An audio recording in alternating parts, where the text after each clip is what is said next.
idea. The three people.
Good morning, everyone. I hope I can be heard. My name is Joshua Changwony from the Constitution and Reform Education Consortium, CRECO. We would like to welcome you to this live webinar titled The Impact of COVID-19 on Civic Space, National Values and Principles of Governance in Kenya. We are delighted to host you as CRECO, and thanks for your participation and presence in this webinar. We have organized this webinar in partnership with Uraia Trust under a project where we are creating awareness on national values and principles of governance in schools, and more specifically, ownership by the citizens of this country in order to support in the implementation as provided for in Article 10 of the Constitution. This morning, we have panelists that have accepted to work together with us through the moderator, Josiah Omoto, who will be introducing himself, Sarah Muhaya from Eco Network Africa, Nasri Adam from Viwango, and Peter Kiama from the Independent Medical Legal Unit, who will be handling different subject that they have prepared to share with us this morning, and we'll be interacting with them. And on behalf of my colleagues from the CRECO Secretariat, we are privileged to have our board treasurer who will be making opening remarks to welcome all of us to this webinar. And we have also the representation from the Uraia Trust who will also be making some opening remarks so that we start the conversation. But before I give them an opportunity, allow me mention that we may not have the privilege of having each one of us to introduce himself or herself one by one from the beginning to the end, just because of time. But allow me just say that the participants in this webinar are from the 47 counties of Kenya. We have the Uraia Trust county coordinators from all the 47 counties present here. We have CRECO members, civil society organizations based in Nairobi and outside Nairobi. And also we have national civil society organizations under different umbrellas, such as the Police Reforms Working Group, the Amkeni wa Kenya grantees who will be joining us. And of course, we have also researchers and educationists, people who are working sector of education in our country. We also have people who work very closely with ECO and Network Africa, because this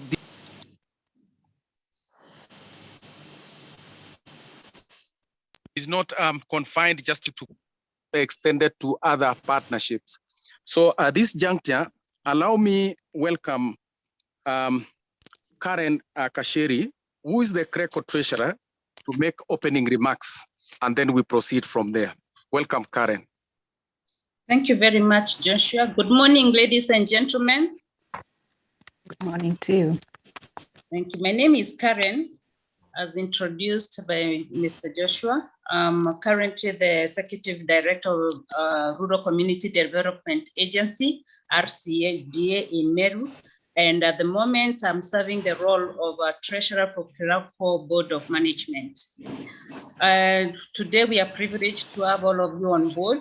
And what we are going to be looking at basically is the COVID impact. And I would like to just take you through what CRECO stands for in Kenya today.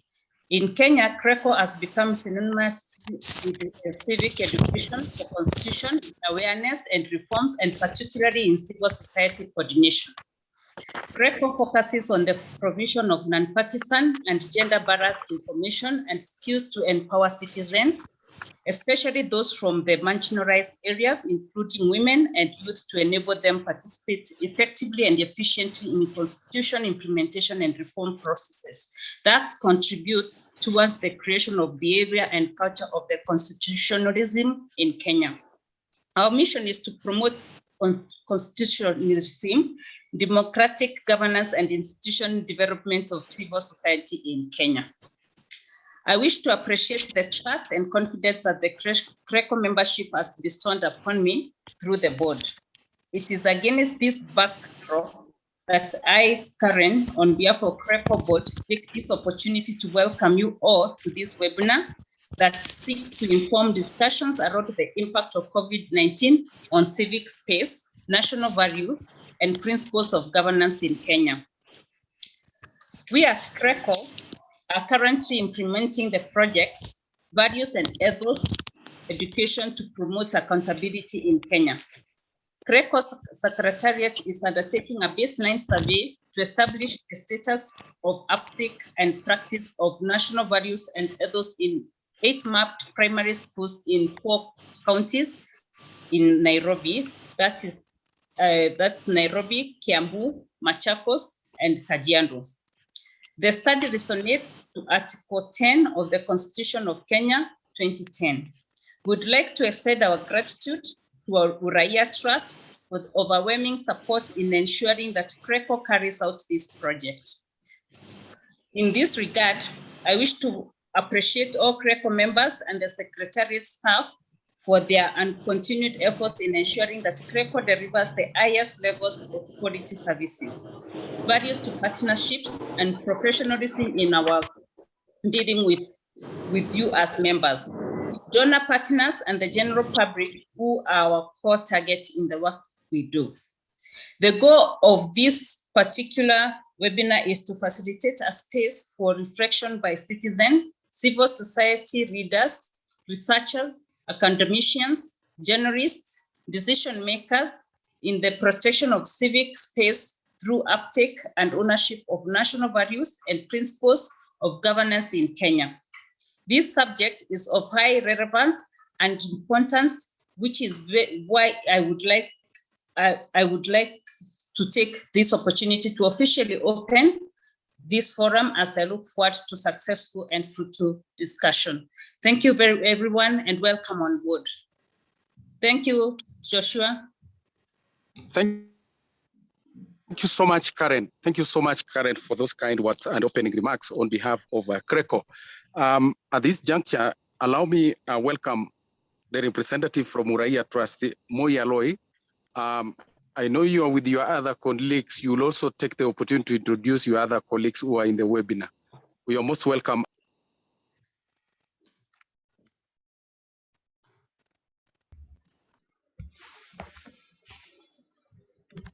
So thank you, Joshua, and good morning, everyone. Thank you for inviting me to this very important session and discussion which we are going to undertake from today during this discussion. So first is to appreciate CRECO for the good work they are doing, where they have brought us together in this discussion. At Uraia, we are working closely with our implementing partners who are across the country. Some are national partners working on different thematic areas, and some are based at the counties, including our civic educators who are also doing various work in different parts of the country. If I look, we have the main goal where we are looking at empowering having an empowered, engaged, and value-based citizenry across our country who engage in governance processes and also hold the leaders accountable. So when we talk about this, we are working with CRECO to ensure that we are working towards a culture where all the governance issues we talk about, the human rights, democracy, and all, in all the public spaces, we ensure that we observe national value. That's our role that we are looking forward to contributing towards. So currently at Uraia, we are also having a program where we want to promote what we call the culture of Utu. That is the foundation for a national culture of Utu. That is a great challenge which we are having in Kenya, looking at national values and all the others. We recite these values, we know them, but both in the private and public spaces, do we live by these values? When we talk about governance, when we talk about our families, when we talk about the learning institutions where our children are these values observed? Do we live with them, or they are just in our constitution, in other books? So that's the great challenge I think we are facing. And this is a great area that we are working with CRECO and other stakeholders so that we promote that culture of respecting and living by the national values that we have in our constitution. And that's a big area and a challenge that we'll have to address for more and more years which are coming. So creating awareness on these values that we have, but at Uraia and also our partners, we say we have to go beyond awareness and then have actions.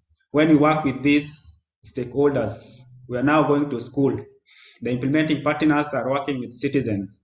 How do we ensure that they use the knowledge they have acquired to ensure that we live by these values and also work with other institutions so that these values are observed? If we look at the issue of election, that is, at Uraia, we want to enhance accountability in the electoral processes and also look at the issues of participation of women, issue of participation of youth, issue of participation of PWDs, and all the others. Do we also look at the national values which we have, both the state actors who are in charge of managing the election and also the citizens themselves? Do we have that urge, or are we active in participating in the electoral processes? More so when we talk about the women participation, when we talk about the youth participation and all the others.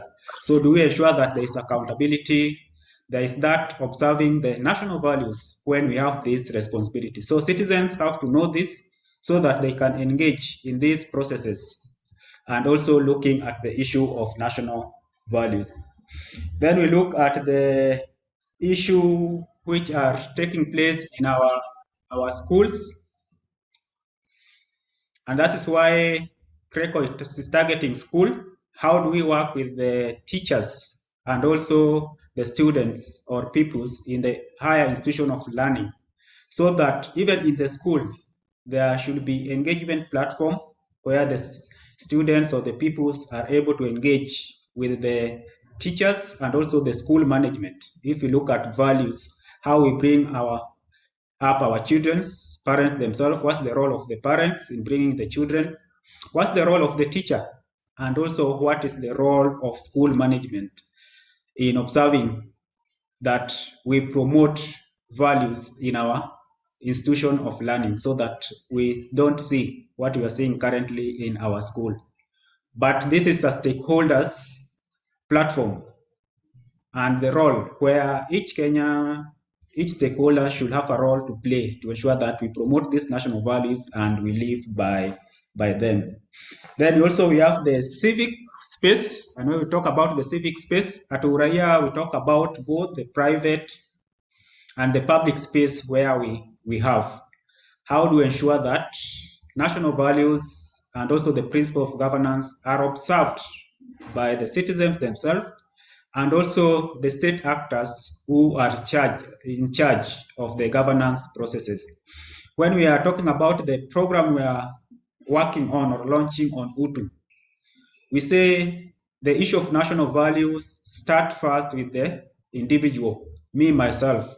If I talk about my family, how do we organize ourselves so that we respect each other in the family? Children have that space where they can hear their view.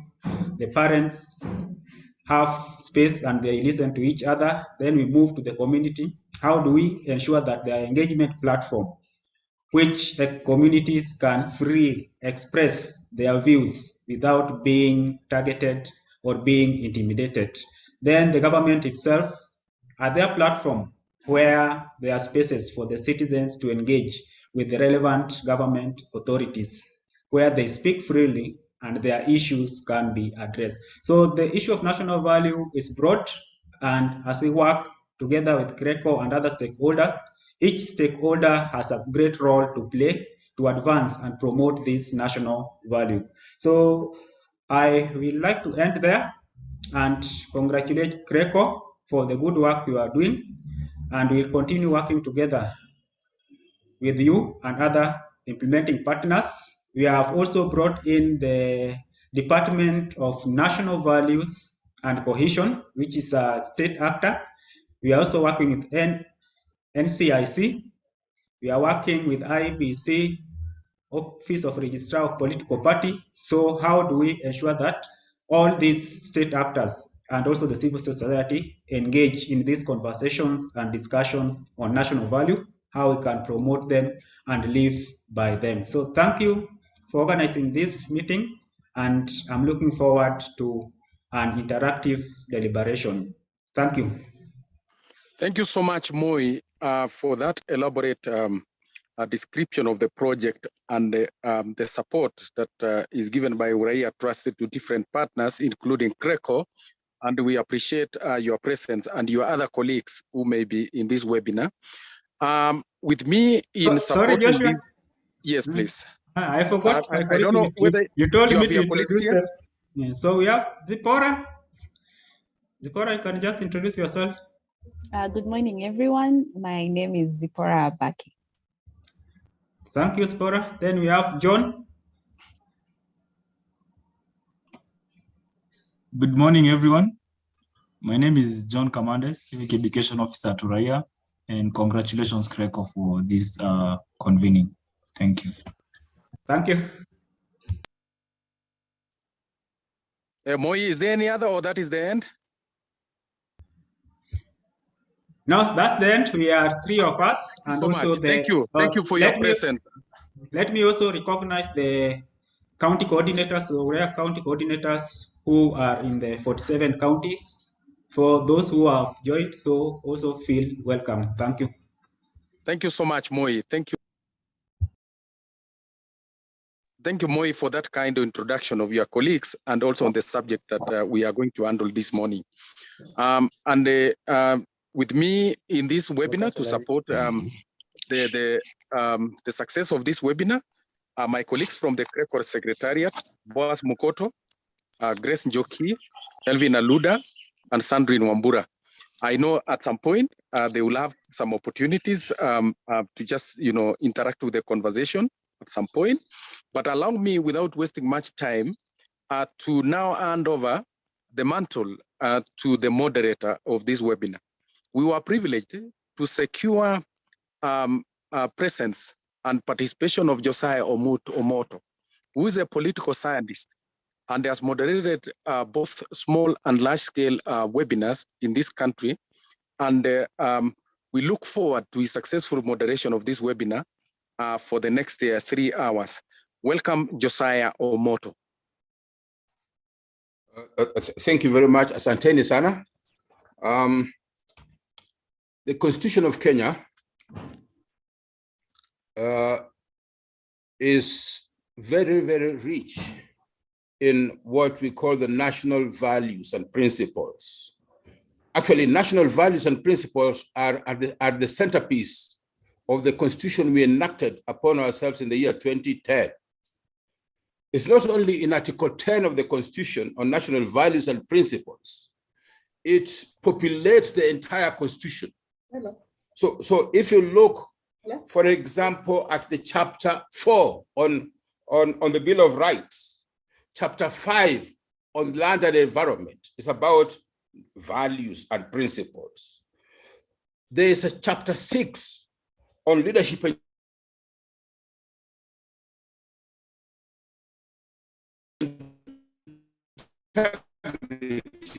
is all about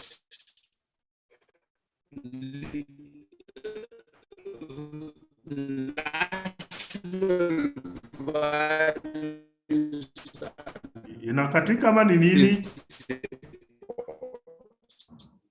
So if you were to ask me about the Constitution, my answer would be values, values, values. I know the BBI tried to bring in an aspect called national ethos, but that's a subject for another day. As we begin this webinar, there's a recent publication that was launched in around April this year. I would really invite participants of this workshop to make reference or to get a copy of this recent publication. It's a book by Toby Green. The title, The COVID Consensus, The Politics of Global Inequality. So as we also discuss COVID in Kenya, we are discussing it within an international context where some human beings within the COVID paradigm consider themselves more equal than others. It starts at the international levels and it permeates to the local levels. And in this book, what Toby Green is saying is that COVID has made the rich richer and it has made the poorer poorest. That particularly the youth have been overlooked both in the COVID protocols and in the measures that have come in subsequent. And that there's much more inequality visited on society by the pandemic. The COVID also comes to Kenya on top of other pandemics. We have had our own erosion of values. And I think this is the subject matter of this webinar today. And we want to commend Uraia, we want to commend CRECO. CRECO stands for the Constitution and Reform Education Consortium. I know it's very easy to forget CRECO. It's all about constitution reform. So I want to commend CRECO for convening this webinar at the right place, at the right time, with the right media. And I want to commend all the participants, asanteni sana, for sparing your time to listen. So without wasting time, I would like to invite our first panelists, our sister, Madam Sarah Muhoya, to lead us in a presentation on the state of women's role in the electoral process amidst the COVID pandemic in Kenya. Just for introduction, Sarah is a communication and education specialist based at Econews Africa. So Sarah, it's a pleasure to have you here, and thank you. You can proceed. Thank you very much. Let me start by just appreciating CRECO for inviting me and inviting us as Eco Network Africa. I'm here with a couple of my colleagues, and I can see that I am with the head of programs at Eco Network Africa, Wageshi Kahuria, who just joined us from the UN Women, and a couple of other persons and officers from Eco Network Africa now. So thank you, CRECO, and thank you, Josiah, for this invitation. Just allow me very quickly to say who we are as Eco Network Africa now. Eco Network Africa is formerly the Kenya Women Holding. We are known more for our work with the banking industry and on women's financial inclusion with the KWFT Bank. So if you want to situate and locate Eco Network Africa, then we are the mother to the KWFT Bank, so formerly known as Kenya Women Holding. We have a couple of programs that I won't go into, but our work is to really catalyze change among families through women. And this is work we have done over the last 35, 37 years since we were incepted in 1982 or thereabout. And therefore, we're moving from women's financial inclusion and growing into women's political leadership and into STEM and into FGM, and basically just addressing the holistic areas of women and girls so that then they too can have, they can participate in society as they should. So my topic today is on the state of women's role in the electoral process amidst the COVID-19 pandemic. And I have a very, very quick presentation to make, but let me begin by giving you a very, very short story. As you heard, I am first an educationist and then I am in communication. So I love stories. So picture this. There's a girl, if you can take me to the next slide, please. So I want to picture the story of a young girl. Let's call her Wajiko because Wajiko is a common name. It's become like the real name representing women and girls in Kenya. So she doesn't exist, but just picture her. She's born in 1995, around the time women are sitting in Beijing and the world is making the popular declaration on the Beijing platform for action and gender equality. And you know all Souths very well. And you remember Nairobi was part of the celebrations earlier on. And so fast forward, the girl is born Wajiko in 1995 with all these huge, big promises of gender equality, access to education, access to clean water, access. And of course, we would have hoped that 26 years later, Wajiko would be, I don't know what kind of woman you would be expecting, but then come COVID-19, fast forward, come COVID-19, and by that time, Wajiko had dropped out of school. She's married with 5 children, didn't have a job, and was therefore working as a mama fua. I have a lot of respect for them, so I don't put this to spite them. But she's a mama fua, and therefore, and her husband is a truck driver who shuttles between Mombasa and the Democratic Republic of Congo. Are you still with me? So COVID hits. So Wajiko cannot walk into your house in Lavington, Keleleshwa, Donholm, or wherever you are, and therefore you lock your doors to her because you don't want COVID brought to your house by an outsider. And of course, there is a lot of fear and so on and so forth. And what happens to her husband? Of course, roads are closed, borders are locked, and so on and so forth. So both of them are in the house without money, with their 5 children, without income, and a disease roaming around them. And remember, she doesn't have access to the clean water she was promised in 1995. She doesn't have access to healthcare. She basically is in the house. And therefore, what happens is that they start to fight over whatever little there is, because who eats? Is it Wajiko or her husband or the children? And they start to fight around in the house. And because we do not have safe houses in the country, Wajiko is stuck there, battered, and basically down. So I am giving you this story so that you can see, or we can start to see the centrality of the women and just how real these stories are, just how real the events are. It's not just a theoretical discussion. We're talking about lives. We're talking about real human beings. And I'm sure that that story is familiar to you. You can give a story of a Wajiko there, a Fatuma there, Mwende there, and you can give the story because those stories are all around us. Why am I giving us this story? I'm giving us this story to say that more than anything else, well, indeed, COVID and any other crisis is gender blind, we do know that women have suffered the most. Women have been the victims of gender-based violence, whether at home or out there as police are battling with to enforce the rules. Women have been really the real victims.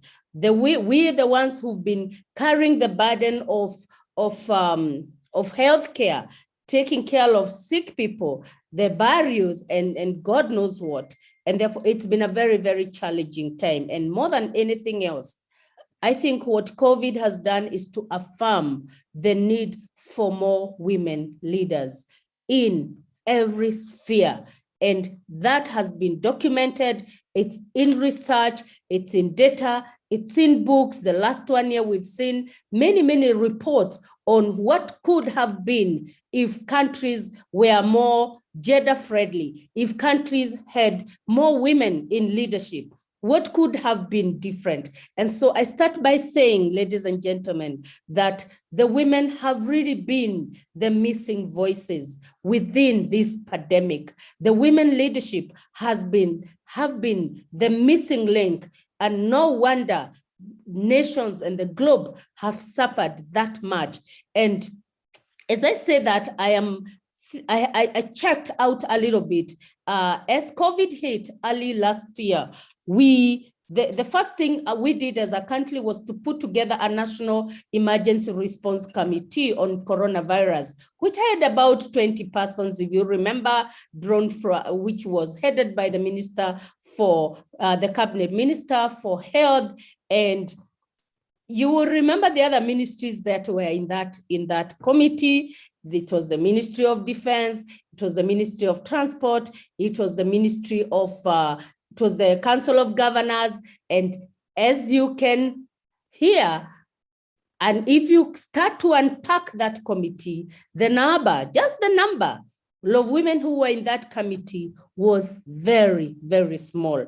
Why? Because already we are starting from a point of few women voices in that cabinet, few women voices at the county government, few women voices in parliament. So basically, when you start to populate that committee, then you naturally just have a net result that gives you very few women. So the missing voices. And so you're asking, what would have been different if we had more women planning, mitigating, allocating budgets, providing security, managing resources? You remember we had all of these funds that were going to the elderly, to the women, but how many households were receiving that? And you know, in Kenya, when you talk households, we talk about the head of the family. Take me to the next slide, please. So we're talking about a very disadvantaged situation, and because of the sheer numbers. And so that I make my point about that missing link, I want to just very quickly take you through the numbers. According to the latest studies on the Gender Equality Index, the number of women in leadership is still very, very low. We know that out of the 156 countries, only 26% of 0.2% of parliaments in all the 35,500 parliaments in the world, we have those are the numbers. And then, of course, in terms of ministers, who are about 3,400 worldwide, we are looking at 22.6%. In terms of the women leaders, we do know that right now they have risen from 22 countries. I think there are 26 countries that are led by women, and therefore that are continuing to close the gender gaps. And in terms of women's political leadership, only 22 countries have crossed the gender gap. This is 26 years down the road, and only 81 countries. And we know that 81 countries have never, of course, including ours, have never, not anywhere in history, have never seen a head of state who is a woman as of 15 January 2021. Keep taking me forward, please. I'm not sure who is handling my slides. And so we continue with figures because they say that figures don't lie. Again, if we go on the way we're moving today, it is estimated that it's going to take us 145.5 years to attain gender parity in politics, in leadership. 145.5 years. And therefore, we're saying that if we look at the way the world is right now and the threats we have in our lifetime, in the next, I don't know what our lifetime is going to be. I pray that I live long. But even if you lived beyond 100 years, it's unlikely that you'll see 145. So Wajiko, that we discussed, who is 26, even she will not see the closure of that gender gap. Now let's get a little closer home. I will not bore you with the figures, but suffice it to say that, no, just go back, I'm not done there. Suffice it to say that in that index, Kenya not only fares so badly, we are actually below Uganda, who are number 10, and Tanzania, who are number 13 in Africa, and 1 and 2 in East Africa, respectively. We are ranked at number 109 out of 156. As we know, Rwanda is always ranked. It is number 2 in Africa and 7 globally. So we need to ask ourselves what Kagame is doing well, that we are not doing so. Our numbers are really an eyesore in parliament, starting at only 23.2% and a mere 6.6% at county levels. Thank God for top-ups, but even with top-ups, there are certain counties that we know of, 12 in number, that still refused and failed to meet even that 2/3 gender rule at the county levels. These stories they are not stories, they are real figures. And what do these numbers tell us, ladies and gentlemen? Research again finds that the countries with more women leaders, and 2 countries like Canada, which do not have a female leader, but they have a female-friendly leader, like the Prime Minister of Canada, Justin Trudeau, they responded better to COVID. They put in place mitigation mechanisms faster. They closed their borders faster than others. They did not delay, but even more, what I also found very interesting is that countries with women leaders and with male leaders who are friendly to women, who are heading gender equal countries, and I still like Canada, took longer to say close schools. Why? Because closing schools had greater implications than just closing your border, than just saying that, no, our airports are closed. So they took longer. In fact, women leaders took like 15 days. They took more days than the men because they were thinking, I believe, they were thinking more of the implications. So having these very tiny small numbers in leadership has a very direct relationship to the way countries responded to COVID. And I dare say the way we've responded to other crises. If you look at the crisis we have today in Laikipia, if you look at the crisis we have in northeastern of the drought and so on, it makes a difference. But because our numbers are so small, again, it's probably also more difficult scientifically to also provide the relationships. But suffice it to say that there is a very strong relationship between gender and leadership and crisis or pandemic response. That is the point I am trying to make. So our small numbers should worry us. And I want to go to the next slide and ask another question. And the question then we want to ask is, what has contributed to these low numbers? We're familiar with them, we work with the women, we know the failures, but for this country, we do know that the number one contributing factor is our failure to fully implement gender provisions in the Constitution of Kenya 2010. And for me, I think the failure to implement two provisions, one, Article 43 on the socio-economic and political rights of women to do with access to clean water, access to health, access to education, basic things.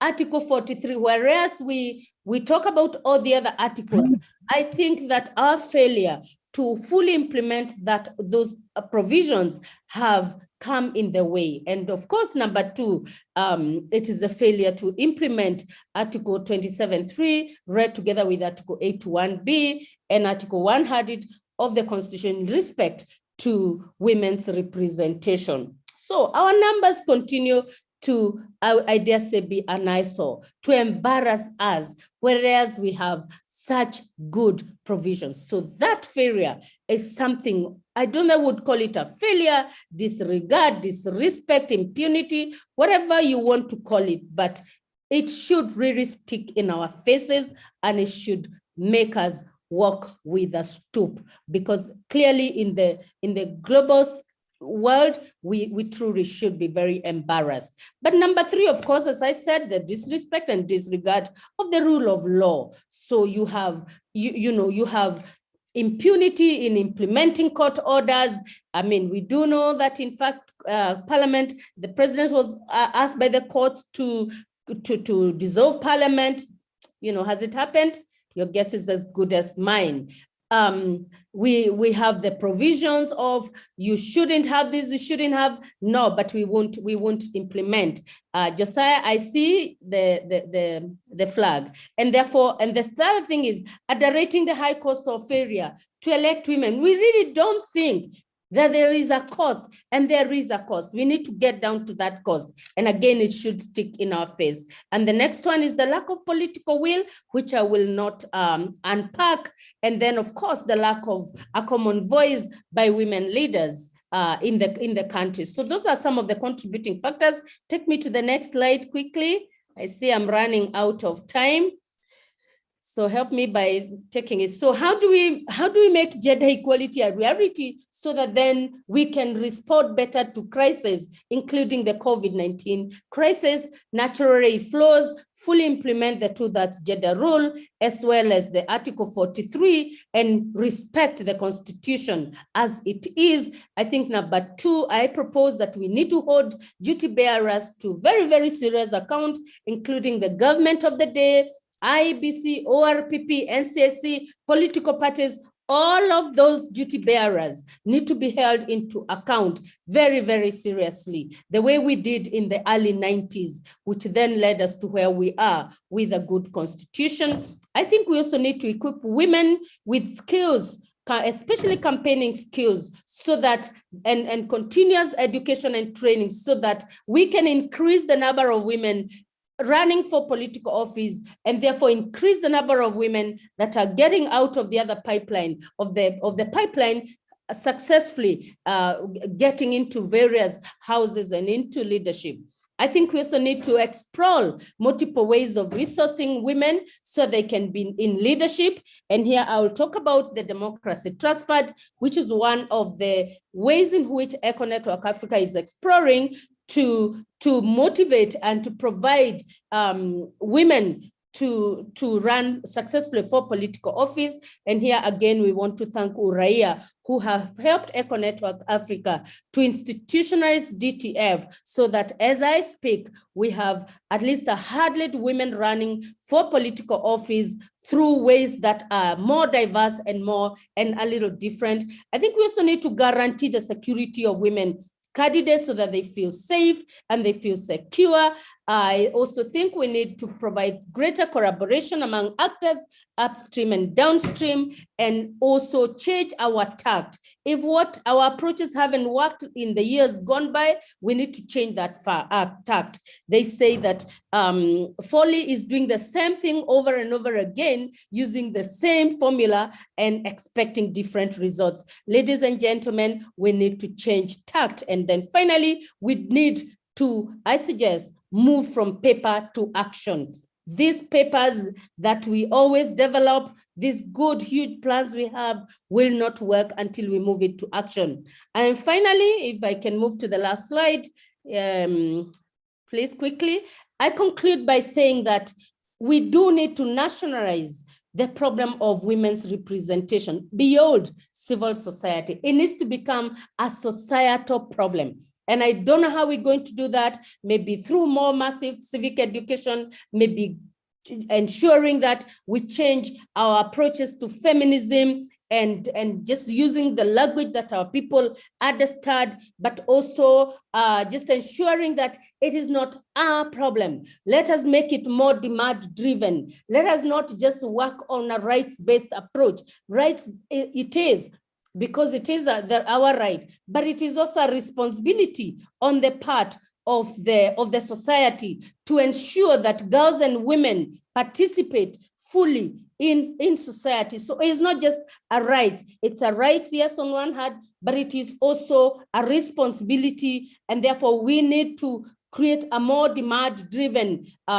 programs so that then our electorate can see that there is need. We're missing something. There is a cost to not having women in leadership. And then finally, I suggest that as teams and as actors in this space, we need to move beyond numbers, which I call access, to going to ensuring that we have an agenda. When we get women into leadership, they have a concrete agenda, and then finally, that they are actually accountable to the electorate and to the women and to the girls. In other words, we need to create an IOU type of thing so that beyond access, we have a concrete agenda and that we create accountability mechanisms. I thank you very much.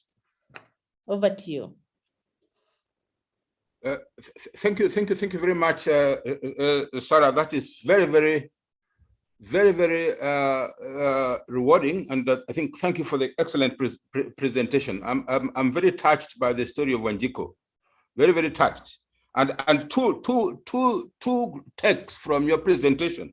We need to move from paper to action, and we need to move beyond the numbers to agenda setting, accountability, issues like engendering the budget. I'm very happy about that presentation. Can we get 1 or 2 comments from the participants? Feedback, 1, 2, 3 comments before we move to the next panelist. I've not seen hands raised, but just unmute and speak. Let me just see the first 3. Any response, comments?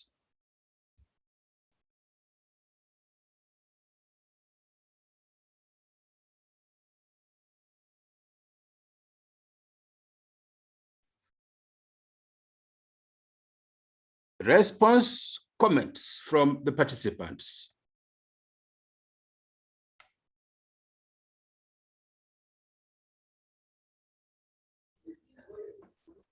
Hello.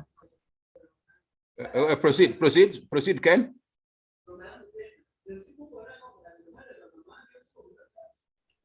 This is Patrick. Patrick, proceed, please proceed. Now, thank you. The presenter was quite okay. I'm calling from Busia, and I'm really concerned about this, the way forward on the women participation in the public space.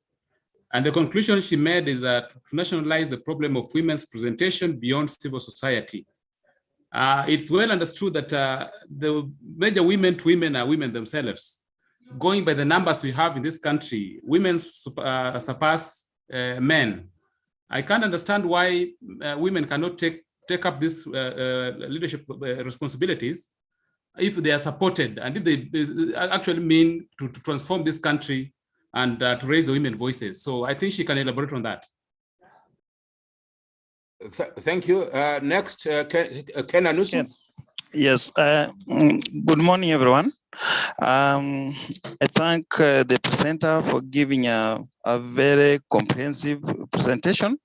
And I really concur with her on the issue of saying that we need to move from feminism, and we take a comprehensive approach on how we can empower women in leadership, so that it is not seen as a women agenda, but agenda for every Kenyan or on the society, in order to empower the women in also to take leadership in this country.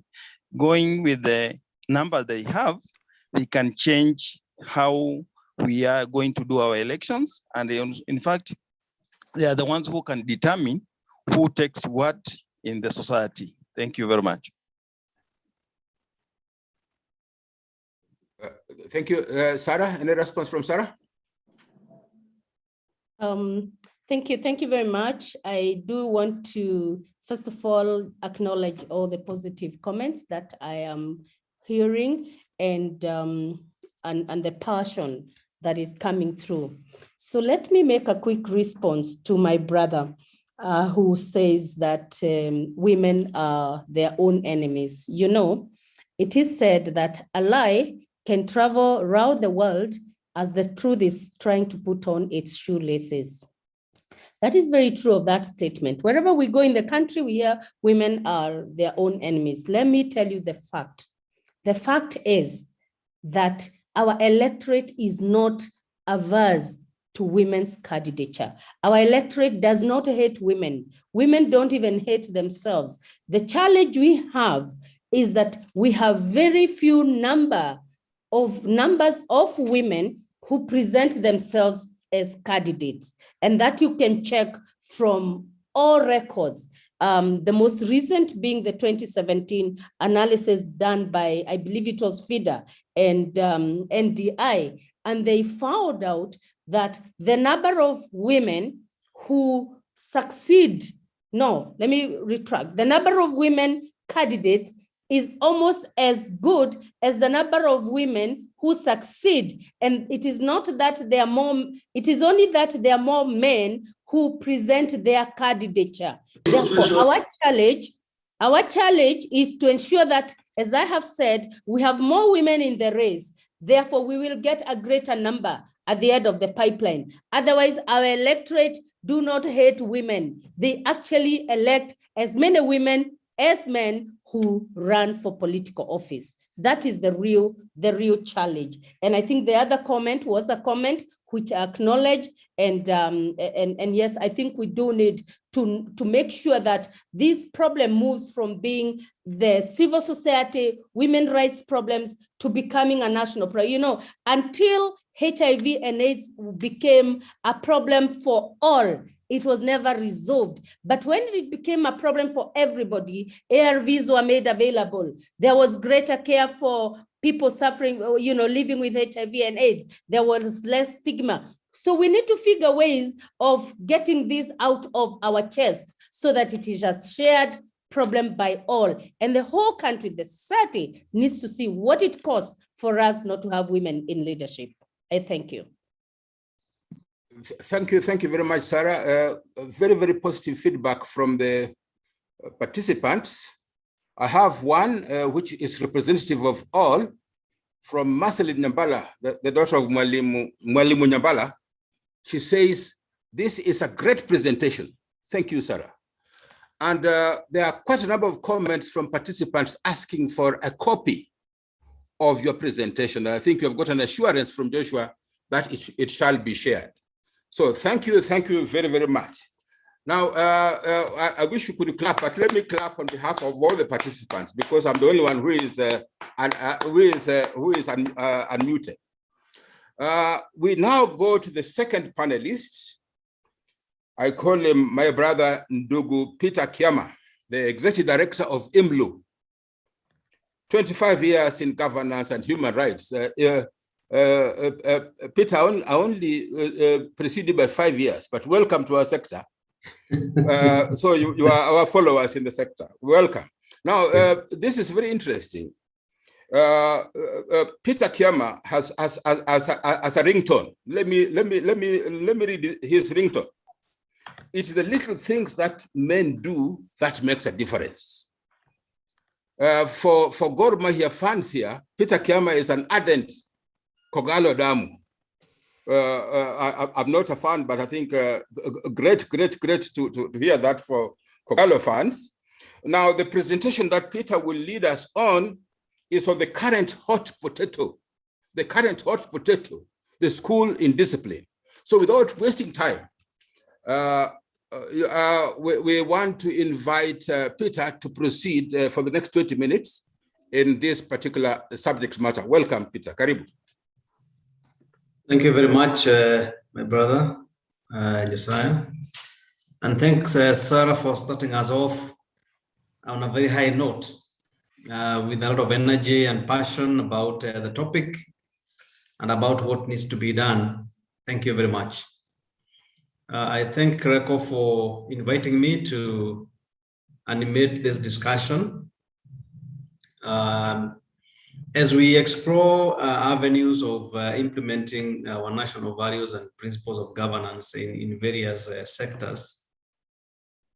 And in this education sector, as you are aware, the education system is one of the critical spaces where we form our citizenship, especially the future of the country. And therefore, it's a very important space which all of us must engage in, whether we are educationists or not, because we know that the number of years that our children spend in the education system, whether in boarding school or whether in day schools, primary schools, secondary schools, and colleges, is very, very critical in forming the individual citizen.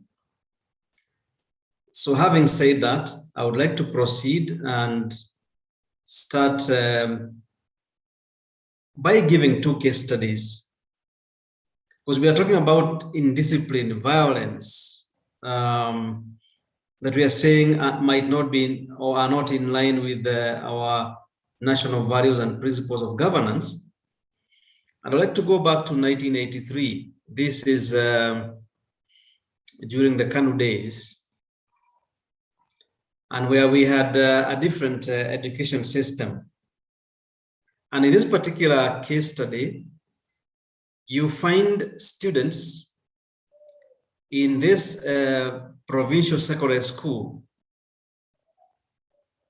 run by a headmaster. There were headmasters then, who was mainly an absentee headmaster, and who was heavily involved in drinking, in alcohol. Let me say that. I wouldn't say he was an alcoholic, but he liked his bottle.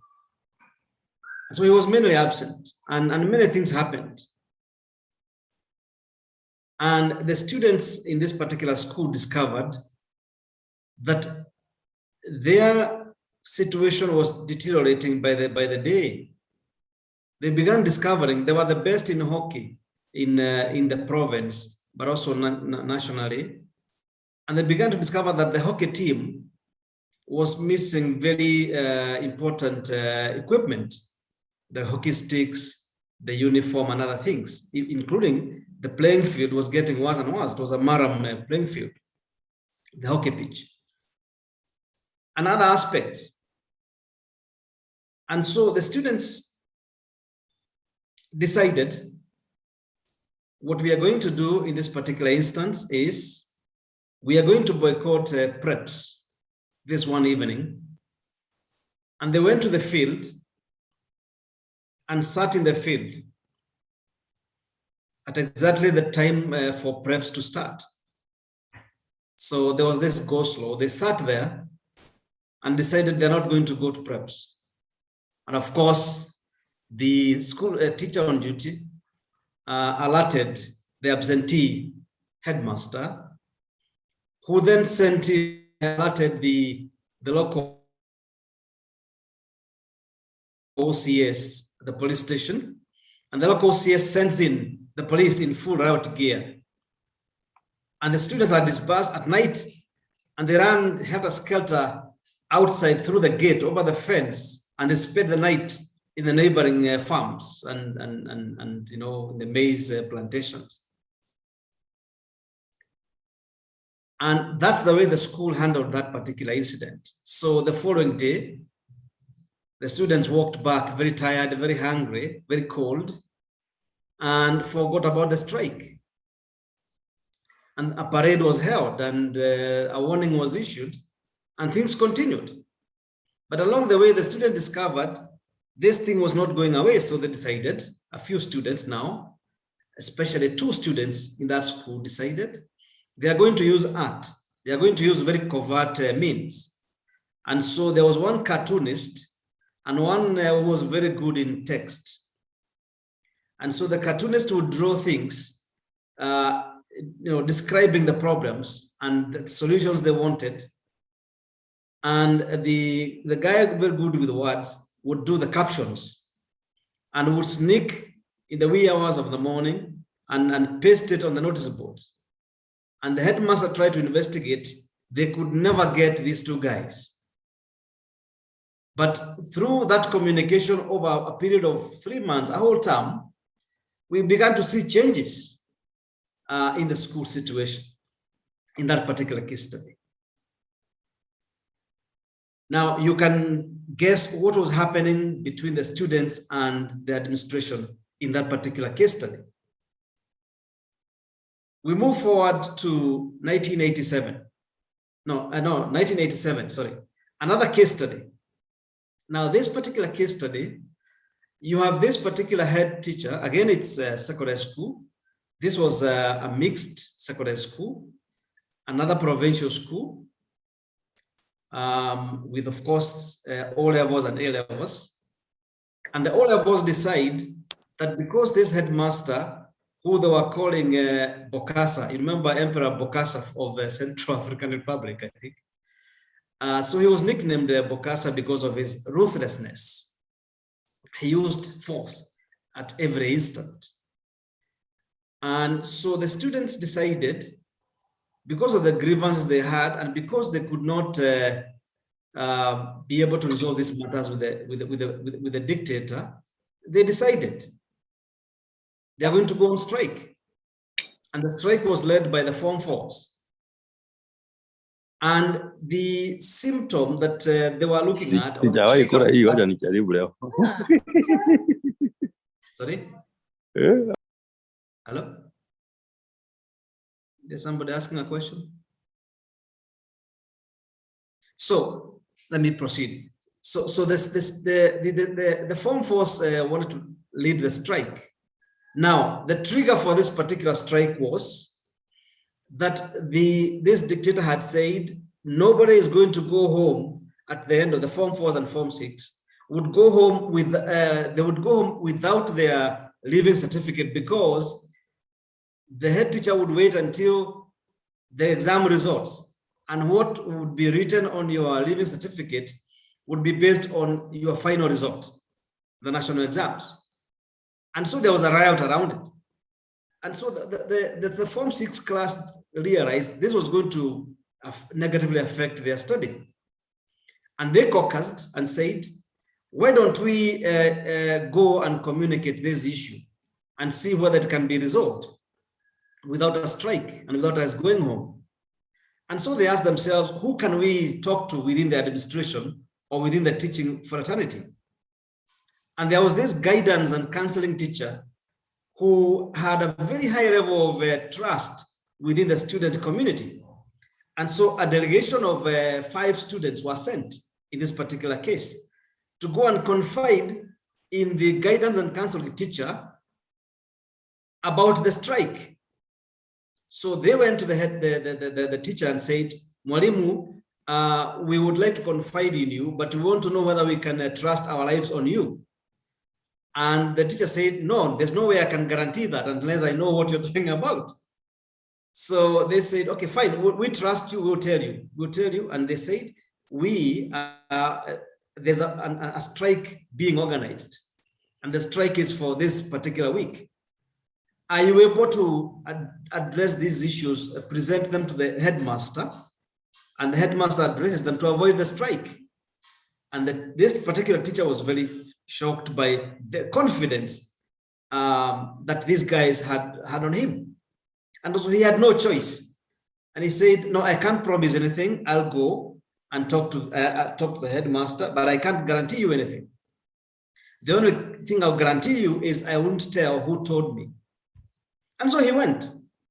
And things went quiet. After a few weeks, the headmaster came to the parade one day and said, I have consulted, I have thought through this, and I promise you, you'll get your certificates as you finish your exams.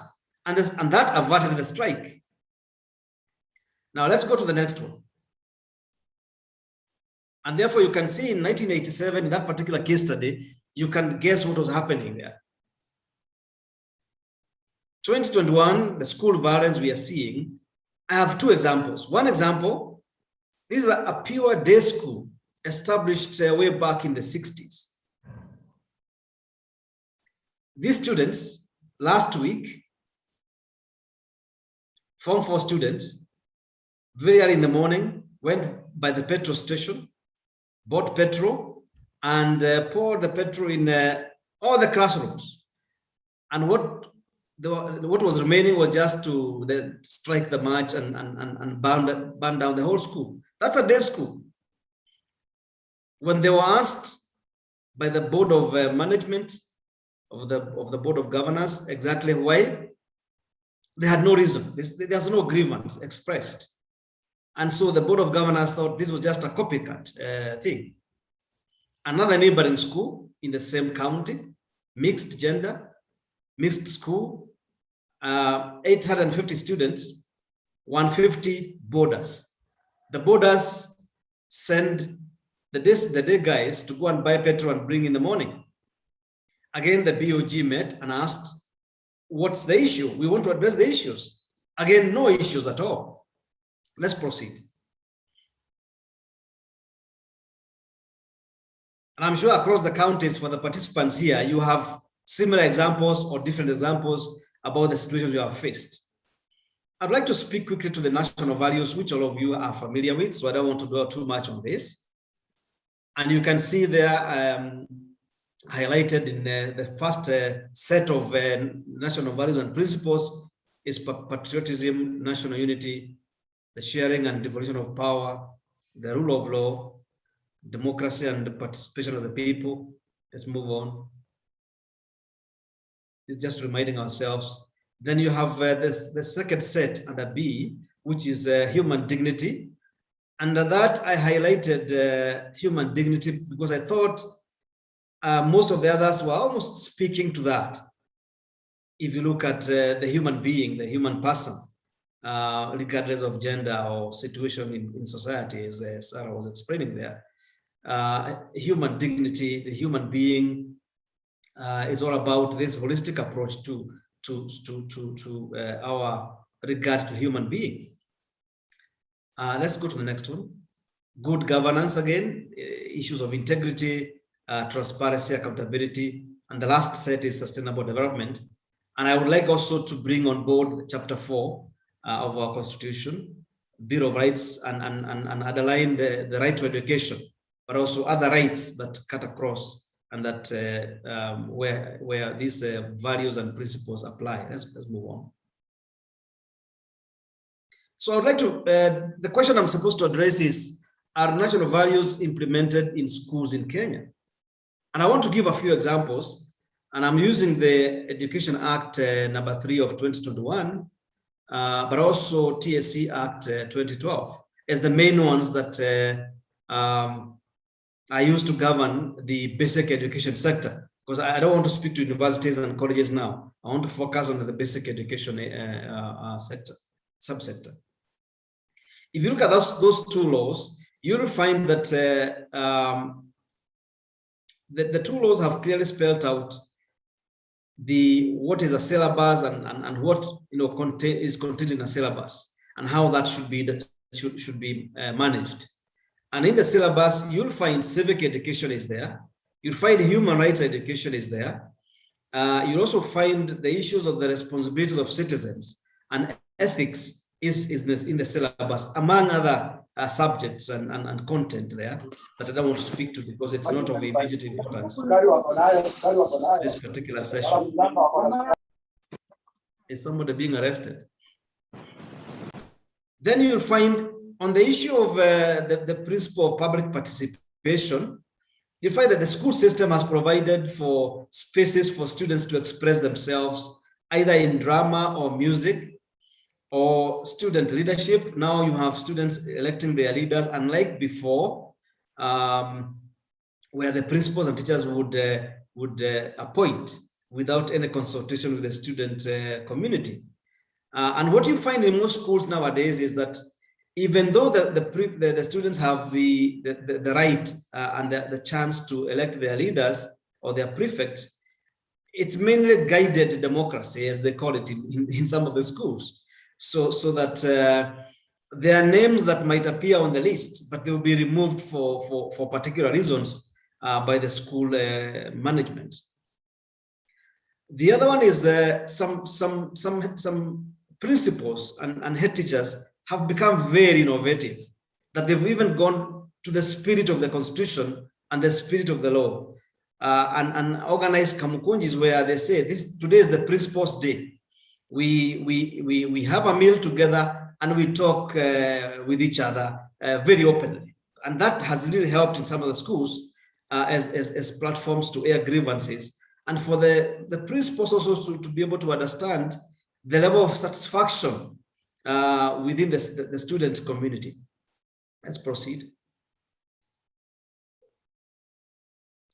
In terms of the devolution of power, decision making, the Education Act provides for the National Education Board, the county boards, the Board of Management, the school management committees in primary schools, and even the Parents Teachers Association. The question is, how effective are these structures? How effective? Now, you may need to know that just like some of the organizations represented here, the boards of NGOs, for example, their success is mainly dependent on the effectiveness of the CEO, of the effectiveness of the national coordinator, of the coordinator of the network. If you want to use the example of CRECO, for example, Joshua's role in that institution is very, very critical, just like it is for the rest of us who head organizations. Why? Because you have executive roles and you are there full-time. So the same applies to principals. I am a board member of a secondary school back in my original home county. And you do find that the effectiveness of that school, of our board, is mainly dependent on that particular principle. Ours is mainly an oversight role through the committees, but also through the full board. And so some of these structures are only as effective as the persons who hold executive authority within those particular associations. And I would like to invite a discussion around this particular area in terms of what is our experience and is this where the problem is? Let's move on. I'll give a few examples of some of the things that I find might be giving us problems. You do find examples in some schools where you have very high-handedness by the school management.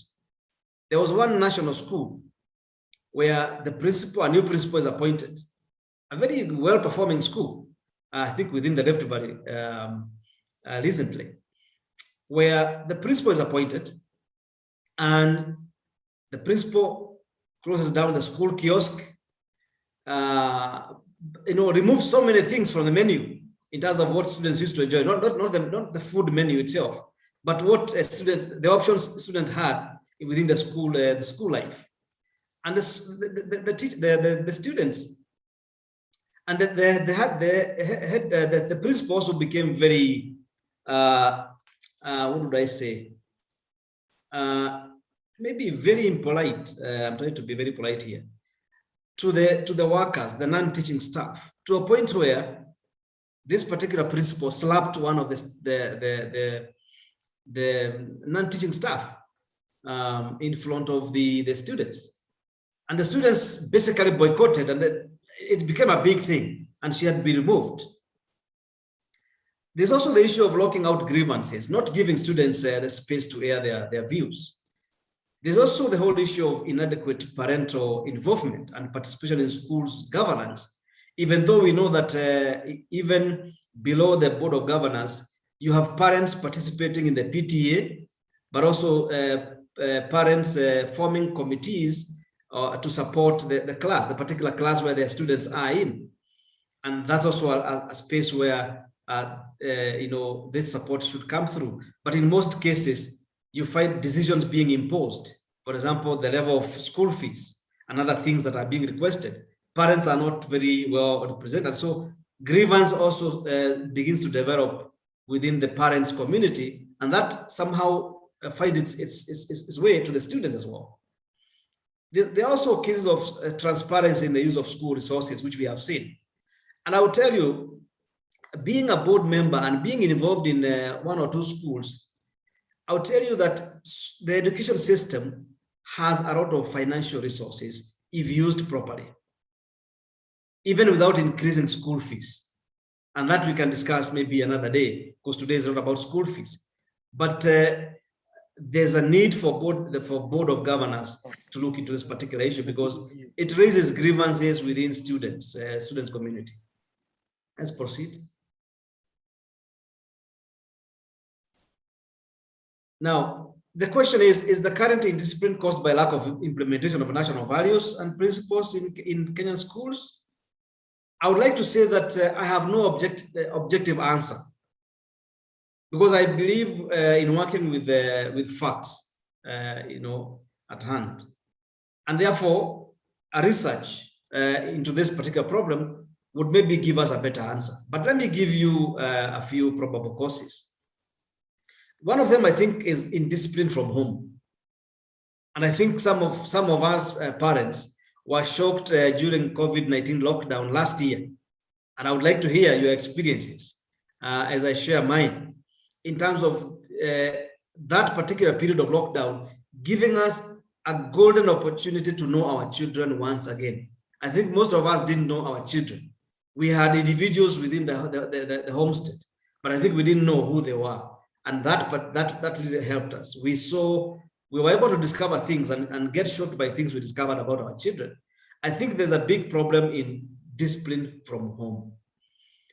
Again, the effects of COVID-19, Sarah spoke to that with regard to women. I think all of us have suffered from this collective national trauma. I don't want to elaborate because you feel it as I feel it. And also the tight term schedule and lack of space for students to breathe, I think is a big problem. The restriction of freedom of assembly, association, the space to play, the space to have inter-school games, all those things have been removed from the school timetable to allow students to be able to focus on vitabu. And that has been very negative consequences. I think there are also unethical conduct in school governance. We know that we have had a national enterprise, criminal enterprise on exams, which we are still dealing with. And this was spearheaded by principals of schools. By suddenly removing that, the abrupt removal of that is causing difficulties within the student community because they are running scared. Without cheating, they feel they might not be able to pass because they were used to that particular national enterprise. The teaching methodology, and I think Mrs. Joya has been able to articulate this very well in other forums. I don't want to elaborate, but the issue of rote learning and memorizing for exams has not helped us to internalize our national values and principles. Let's move to the last. So as I start, I would like to ask a question here for the participants. What does the future hold? And for me, let's start from home. Parenting, whether at home, whether within the school system, I think parenting is critical in terms of instilling national values and principles. There's also a need for constant participatory review of the education policies and laws and practices, but also the school institutional setup needs to be revisited in this country. And finally, I would like to hand over to you in the spirit of Article 10, of national values and principles, where none of us has the whole truth. Thank you. Thank you very much, Ndugu Peter Kiama. There's an aspect that maybe you'll need to talk to in your presentation. This is in respect to a Ministry of Education and a TSC that is still so canoe, that has not yet embraced the national values that you have enumerated above. We are wondering about what we call the value makeup at TSC and the Ministry of Education. As we speak right now in the papers today, teachers who tried to form a union to speak on behalf of teachers have been transferred to remote areas in Kenya. Some have found themselves in Isiolo, Marsabit, remote areas of Uasin Gishu. And so we'll invite you to speak maybe a minute to this particular issue. Now, may I invite Ndugu Caleb Wanga to say something about his question, because I've seen a question from Caleb Wanga. Caleb, please. Okay, thank you so much, my senior Moto. Yeah, actually, the reason why I've touched on the issue of laws governing the education sector, mostly the Basic Education Act and the TSC Act, and how it allocates powers, how it creates platform for interactions, even within the school environment. How does it encourage complaints mechanism within the education system, within a school? You see, most of these things we would be talking about values, and if people are compressed within a cylinder that they can't talk, you find school principals running institutions like an autocratic government, where they make decisions. The teachers under them do not even have space, cannot question them. I know these are the things that our young people learn from, that if this is the way to run the institution, what will we do to make our voices be heard? How was the law crafted? Did it create proper space to strengthen oversight role, or within the stakeholders around, possibly around a particular school or around a particular community where an institution is located? Because you realize that with banning of schools around, you hear a lot of complaints about high-handedness by principals. It seems that they are not, there's some kind of arrogance. Now, we need to discuss this thing backward towards the piece of legislation that govern how the entire sector is run. Possibly that is my input. Thank you. Okay, a comment from Stella YW4A. Stella, can you speak to your issue? I've seen it, we've raised it here. Thank you for the opportunity. Mine is about the role of the school sponsors. You find most schools are... Stella, can you raise volume? Hello, yes. Are you getting me now? Yes, we are getting you now. Yeah, mine is about the school sponsors, because you get schools are managed by the churches, under the Catholics, under the Adventists, and various religions. And even when they are recruiting the boards, the people who are going to manage the schools, they have a lot of influence and they decide who will belong to that board. And the board will, it's a way that they will macromanage the school, and they cannot even give the school principals the opportunity to freely manage the schools.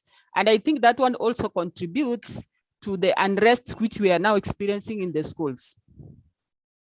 Thank you very much, Sarah. The last comment from Chris Owala from CIG. Mtetezi Chris, over to you. Thanks a lot, Josiah. I'm grateful for this. I want to make a few comments. One is on the schools audit. Schools audits have not been done the way they're supposed to, because you realize that I've tried to follow some schools, and I've even gone to audit director of audit or schools audit at headquarters. And I think many a times these audits are just done to comply, not to comply, but for PR purposes, where you get. Hello. Sorry for that. Where you get a head teacher just take at least books of account with envelope to the school auditors. They just do a ritual. But more importantly, looking at this era where we people are struggling, and realize that when it comes to the schools, there are a lot of barriers still denying children access to education. The other day, there's a report that was released that close to over 1 million children are still out of school. But I think as citizens, as CSOs, we need to go deeper and look at why are these children out of school. One of the reasons why these children are out of school is that there are more user fees that have been introduced through backdoor. And when you get into Form 1, you realize as a bedsheet that is sold at 400 shillings in the local market, schools sell this at 2,000, and you have to buy it from school. At times, a mattress that is selling at 1,500, in the school they sell for you at 3,500. So these things are compounded, are still making our children not access to education. Yet we say it's basic education right for all. So I think there's a lot of contradictions, and I think we need to come out from the boardrooms and go to the battlefield and change this scenario. Thank you. Thank you very much. Before I invite Peter Kiama, there's the issue about the information technology. During the long COVID break, nearly 1 year, students of secondary schools boarding had unencumbered access to cell phones because we are now in the era of the Homo internetus. So they had access to cell phones and they could communicate via social media. But this gadget is banned in schools, in secondary schools. A study conducted by the Pew Research basically indicated that in this era of information technology, 65% of students in secondary schools really demand and require cell phones. We know it can be destructive, it can deviate them from learning, but there must be a way that can be found to regulate use of phones in schools without totally banning them, because then the students are cut out while their counterparts in day schools have total access to the phone 24 hours. Over to you, Peter. Thank you. And thanks for those comments and also questions. The observation about governance at the TSC level and also the ministry, at the level of the ministry, is a valid concern. Because you do find, for example, there has been a trend to regard unions as unnecessary evil. Instead of seeing teachers' unions, the trade unions, as an integral part of the governance of the education system, but also the leadership, because the unions are spaces for teachers to be able to safeguard their rights. And when you see a trend where unions are being weakened through particular legal policy or administrative actions led by the ministry or by the TSC, then you have a reason to worry, because there's no way you can expect disgruntled teachers to be able to deliver on national values and principles or on quality education and discipline in schools if they are working, with grievances. So I do agree that that is an issue that must be addressed. Unfortunately, the oversight over the ministry and over TSC has been weakened by the fact that we have lost parliament. The role of a parliament in terms of oversight of those institutions has been lost. And also we haven't had a robust National Parents Association Again, that is another body that will be able to check on the excesses of the people in charge of education governance at the national level, but also at the county level, because at the county you have the county boards of education. But you do find that there are gaps in terms of their guidance, but also their inspection and supervision of those in charge of the particular institutions. There is a huge and deep patronage, what do I call it, existence of patronage within the education system. A very symbiotic relationship, if you want to call it that way, between the guys who are appointed as principals and all the other levels all the way up. I did experience as a board member of a secondary school where board members and the heads of department and the principal were being invited to go to a fundraiser over the weekends, quite a number of weekends, by the local education officer. This is a DEO. And I found it very worrying for me because that means something, that you are appointed with expectations.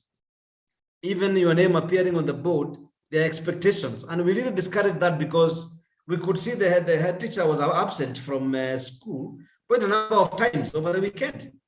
And when we asked, they had traveled. And when they travel, they use the school budget to go to those functions because they're saying they're going to a function by the DEO, yet it's not an official function. So you find challenges there in terms of oversight and supervision.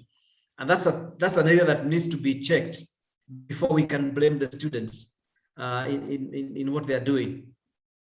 The issue of freedom of expression, I agree with you, is a big challenge. And I see it, the board that I sit in currently has teachers sitting on, the deputy is there, and there's a teacher's representative. We have made sure that in every meeting, we want to hear the independent voice of the teacher's representative. But you find that the way they present things looking at the head teacher, in the meeting, instead of facing the chairperson of the board. So you find those challenges in terms of expression. The people have been tuned into speaking or communicating in a particular way, which does not necessarily help the situation. And the same with students. You might be aware that there's supposed to be a student representative on the board. I haven't seen one in the board I sit in. And many others that I hear about that my colleagues or my friends out there, sit in boards, that the student will come and sit there and express themselves. So there are challenges in terms of implementing some of these things. I think it's mainly in practice. It's mainly in practice and the institutional setup. In terms of the role of sponsors, you might be aware that at independence, the government had very few education institutions. They were mainly set up by religious institutions or communities that had set up, like the independent schools in central Kenya and other places. And so there was a change of policy between the 70s, 80s, where sponsors, so-called sponsors, lost those schools to the ministry. But there was a clamor for them to get back into the system because they were still supporting those schools, but they had no role in the governance of the schools. So now they've been brought back. Some sponsors decide who becomes the head teacher, or there's a level of consultation between the county education board and the sponsors when appointing the school principals, which for me, I think is a good thing because sponsors are critical and because they bring values and principles that help mold our children through the education system. So I would still think that sponsors are critical players, but there needs to be oversight on the role of sponsors so that they don't exceed their powers or their responsibility with regard to the school. For example, there are many schools that are run by or are sponsored by the Catholic Church. And you do find Muslims students going there, evangelical students going there, Nakutendeleza students going there with their turbans on their head. And the question is there religious freedom in those schools?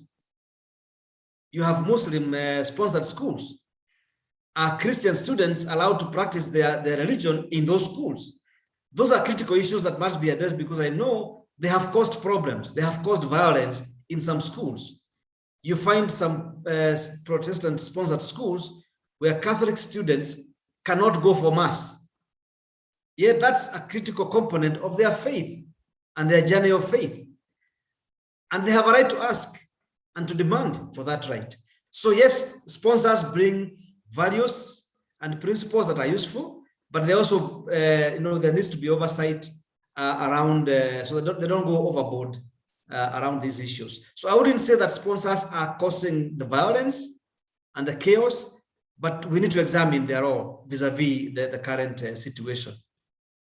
On technology, Josiah, I would like to say this. Let us go back. You said, you precede me by quite a number of years. Go back to 1980s, when there was these strikes in schools over the wearing of trousers. Remember? Many schools had kinyasa for boys. And when A level was removed, the O level said, now we are the senior ones and we must wear trousers. And people went on strike in many schools across the country. Yet it was such a simple problem with such a simple solution, because the students don't pay for the trouser. So I remember in one school, the principal said, guys, I'm calling a parents meeting. If your parents agree to pay for the trousers, I have no problem with it. And sure enough, the parents came and said, "Iyo tu, tutanunua." And there was no strike in that school. And eventually, the Ministry of Education adopted that very simple solution to a very simple problem. So sometimes we escalate instead of de-escalating issues because we think in a particular way and do not listen carefully to our children. For me, technology is a challenge for school administrators, but I do not see any reason why, if a student wants to communicate with their parents through a mobile phone, that should be denied.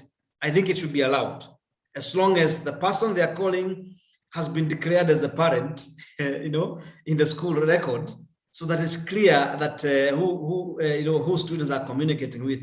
I think we need to find a lasting solution to that, because eventually I do see mobile phones going to even boarding schools. I do see that happening. It's a matter of having dialogue with the students on the values and their responsibilities with regard to those gadgets. If I bring a mobile phone to class as a day scholar, what is my responsibility with regard to that gadget?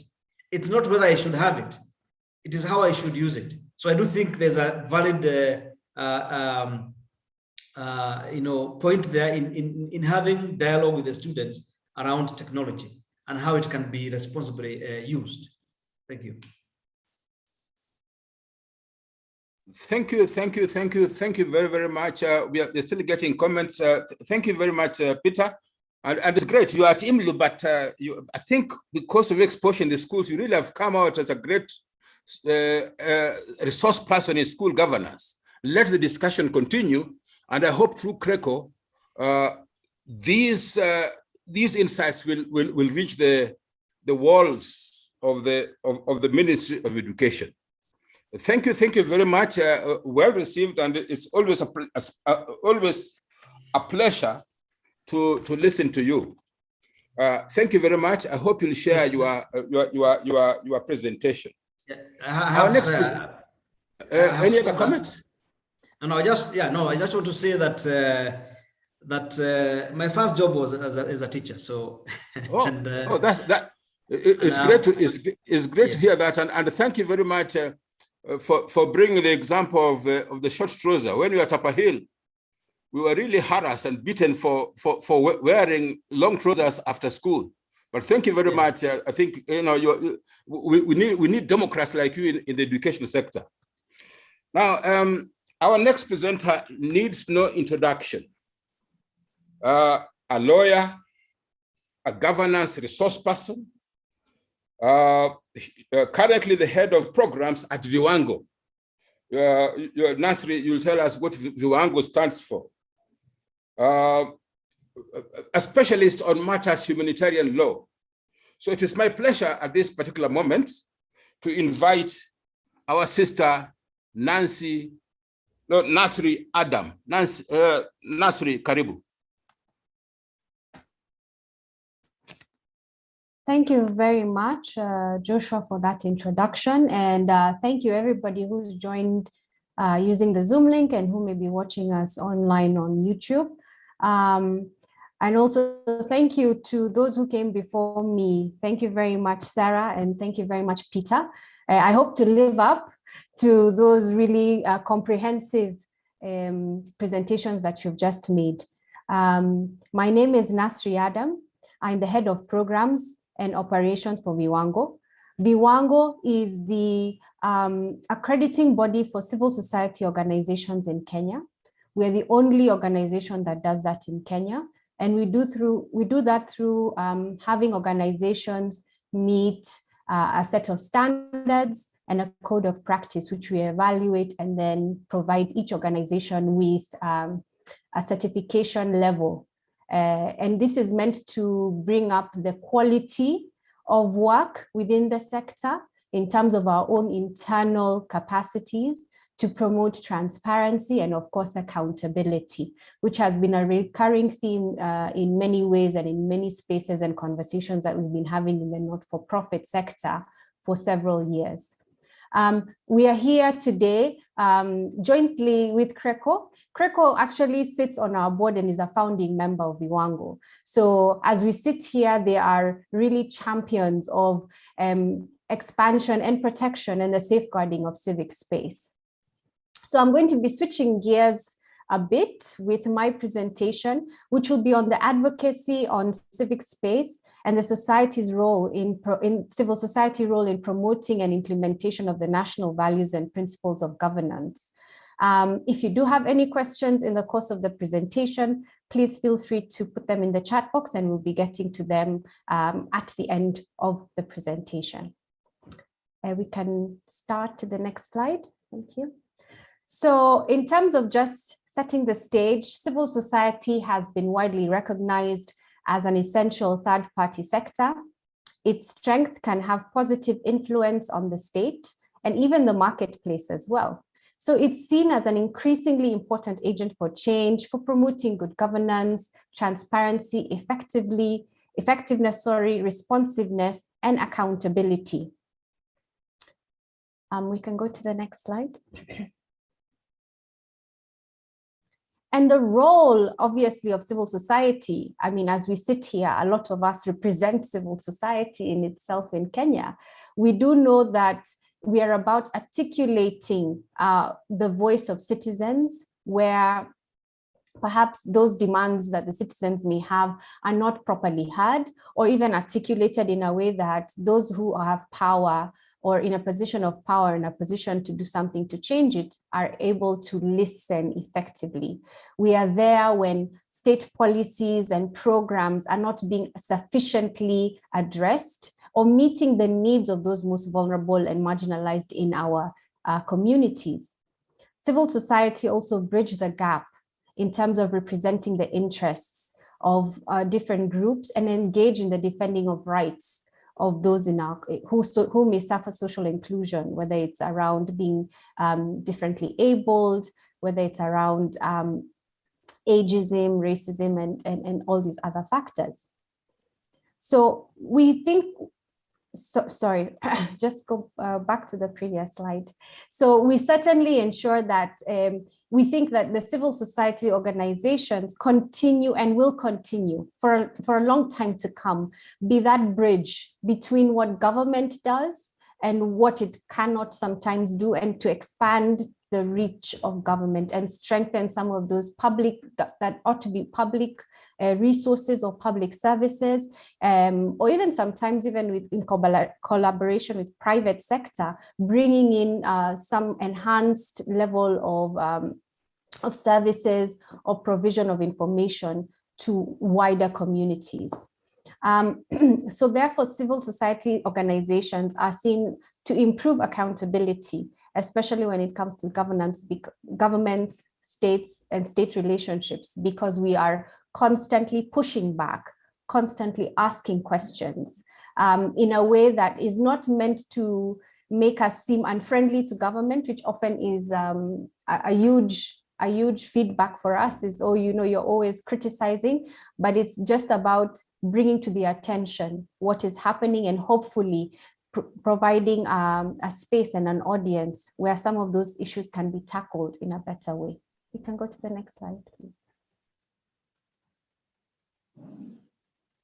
So this is just, I guess, a pictorial representation of where civil society sits, where the civic sector sits. You can see it's very much in tandem with what's happening with the citizens of the state. It's looking at all these different networks that sit outside what would be considered public and private sector. We can move on to the next slide, please.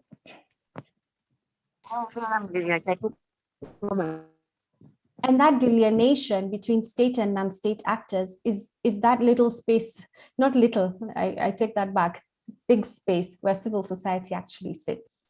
Yeah, whether we're looking at from the point of religion, whether it's coming up with faith-based organizations, whether it's societies, whether it's chamas, whether it is even bringing in the idea of CBOs, youth groups at the grassroots level. These are all integral parts of how our society has normalized how we work. And so civil society is not seen to be outside of the conversation and is very much in the middle and part and parcel of so many influences towards public good and hopefully espousing the value of what a good society ought to be. Can move to the next slide.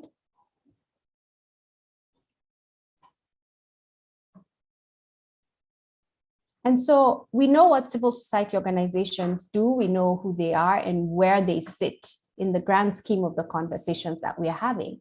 But what do we mean by civic space? And civic space refers to the environment that enables people and groups to participate meaningfully in the political, economic, social, and cultural life of their societies.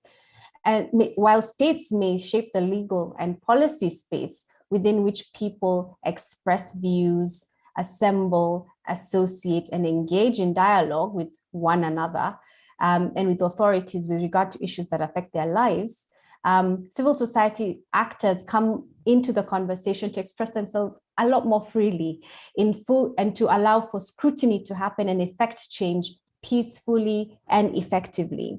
Therefore, the protection and expansion of civic space remains to be a critical issue, not just after COVID, but even as we continue to adapt to this new normal, this space that we now exist where masks are normal, where we are, all of us, we're all remotely joining for this meeting where I think ordinarily we'd all be seated in a hall somewhere. Certainly the way we are doing our work, managing this civic space, protecting and safeguarding it has really changed. And there've been direct and indirect influences as to what COVID has done to the way civic space is perceived and in the way civic space is managed and the way that civic society organizations can advocate national values and principles of good governance. We can move to the next slide, please. And for civic space to really thrive, for it to do what it ought to do in an ideal setting, there needs to be promotion of civic space. So actively promoting civic space, including national decision-making processes. So just piggybacking on to what Kiama has just talked about, around where do decisions happen and who sits at that table when the decisions are happening. Not just perhaps here we're talking about national, but from even that school level all the way up in terms of addressing issues. Participation, how do we ensure that there's inclusive, equal and diverse representation by civil society? And when it comes to protection, earlier in the first presentation, we were talking about if, for instance, women want to vie for an electoral position, are they well protected to be able to actually go out there and speak boldly about their views? And how do we protect society actors at risk, including partners and participants to that process? Please proceed to the next slide. And the coronavirus will remain undoubtedly a test of our principles, our values, and indeed our shared humanity. In the response to COVID, a majority of countries worldwide have introduced severe limitations on the freedom of assembly, if not an outright lockdown, in many cases complemented by restrictions on further civil and political rights. Although restrictions were generally considered necessary to save lives and protect healthcare systems from overburdening, they also pose the risk of government overreach. That is when governments use this pandemic as an excuse or an opportunity and a justification to impose restrictions for political purposes. In this sense, COVID-19 has given yet another substantial boost to a global trend that has been unfolding since the early 2000s, the shrinking of civic space, which is characterized by an increase in government restrictions that target civil society actors and limit their freedoms of assembly, association, and expression. We can move to the next slide, please.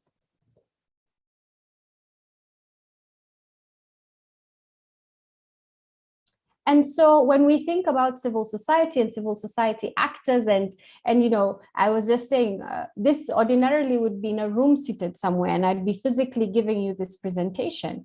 And if there was an issue, we would be physically on the streets. We would be, perhaps, if I can give an example, just close to this office, we would be in Uhuru Park, you know, placarding if necessary on particular issues. But the reality of what COVID has done in terms of advocacy is now we're seated behind a laptop, we are behind a screen, we're typing furiously away at our keyboards. And this is the space that we now encompass. And because of that and the resilience that civil society actors do have, we have come up with creative innovations of how to take out our messages, even without being able to take to the streets. Can I move to the next slide?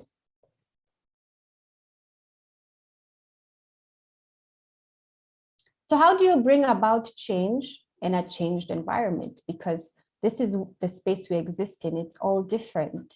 But yet the problems innately sort of remain the same. Most civil society organizations in advocacy had turned to mainstream medium, but you can imagine that the costs have prohibitive, you know, to be able to take out pages in the local daily, to be able to take out a billboard, to be able to host certain platforms costs money. And so that was prohibitive in its own way, and therefore locked out some of the civil society actors who may have wanted to contribute to certain conversations. We had to embrace IT-based platforms to convene and engage through Zoom, Google Meets, Microsoft Teams, and social media due to those costs. And slowly but surely, we became gurus at it, even though some of us, as myself, are still learning how to manage some of these technologies. But the challenge was that there was real webinar and Zoom fatigue, and it actually became overwhelming to deal with. I'll give you an example. There are certain days where from 8 o'clock in the morning to perhaps even 7 o'clock in the night, you're seated in front of your laptop or your tab or your phone, listening in and trying to contribute to a conversation. But that also takes its own toll.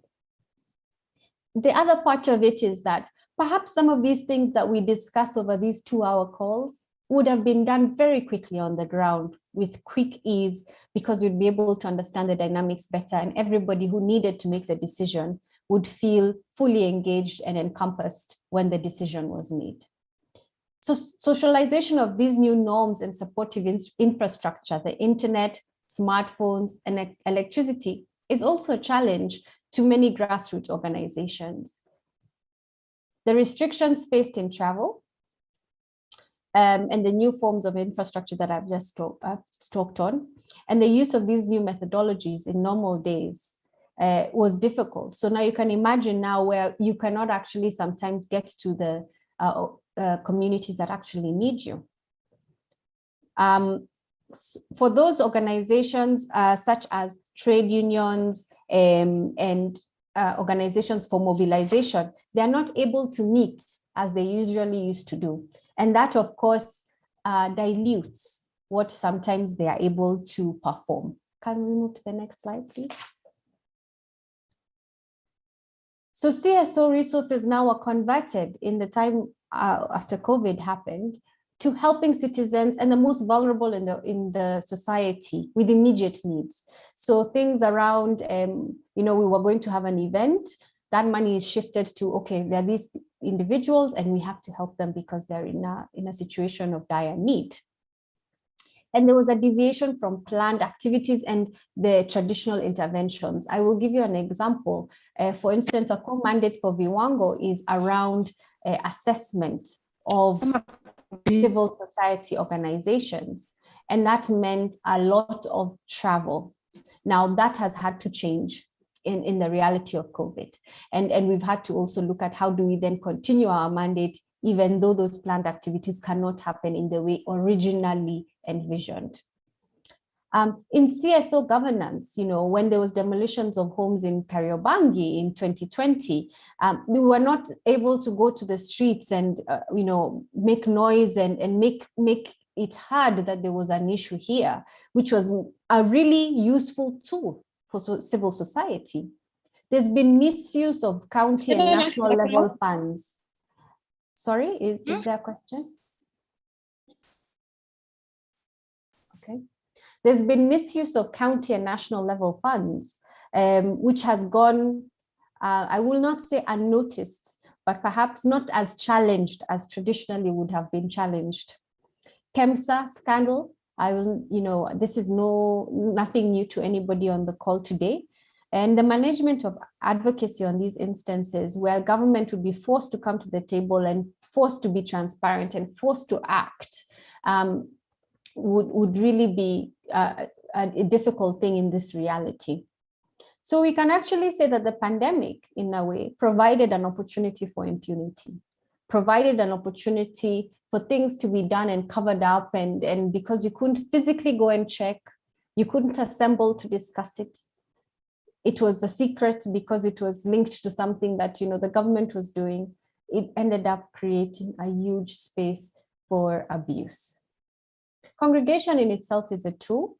This ability of us to meet in large groups, this ability of churches to be opened, for mosques to be opened, even from what Peter was saying earlier around even the schools, for them to be able to mingle, whether it's drama festivals, whether it's schools, maths or science congress. This ability to congregate is a really powerful thing, and we should not take it for granted. Even the protocols that we had to observe, whether it was around funerals, whether it was about who could attend. If you are over 60 years, you had to keep away some social gatherings because you were fearful for your life. So you can imagine for someone who before they were active and very spirited around advocacy, maybe even meeting directly with the community, doing household visits, they were no longer able to do that. And really that was impactful in itself. You can move on to the next slide, please.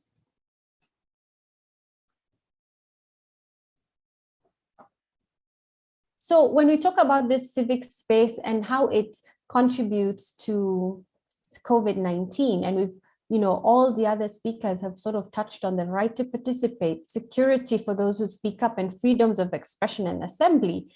What the outputs of those things is really that we'll have a variety of voices from those most affected by COVID, options tailored to needs of those who have been affected, and candid feedback on the measures that have been implemented. But if that discourse does not take place, then it becomes very difficult for those outcomes and interventions to really speak to the root of the problems that the citizenry are facing. Can you move forward, please?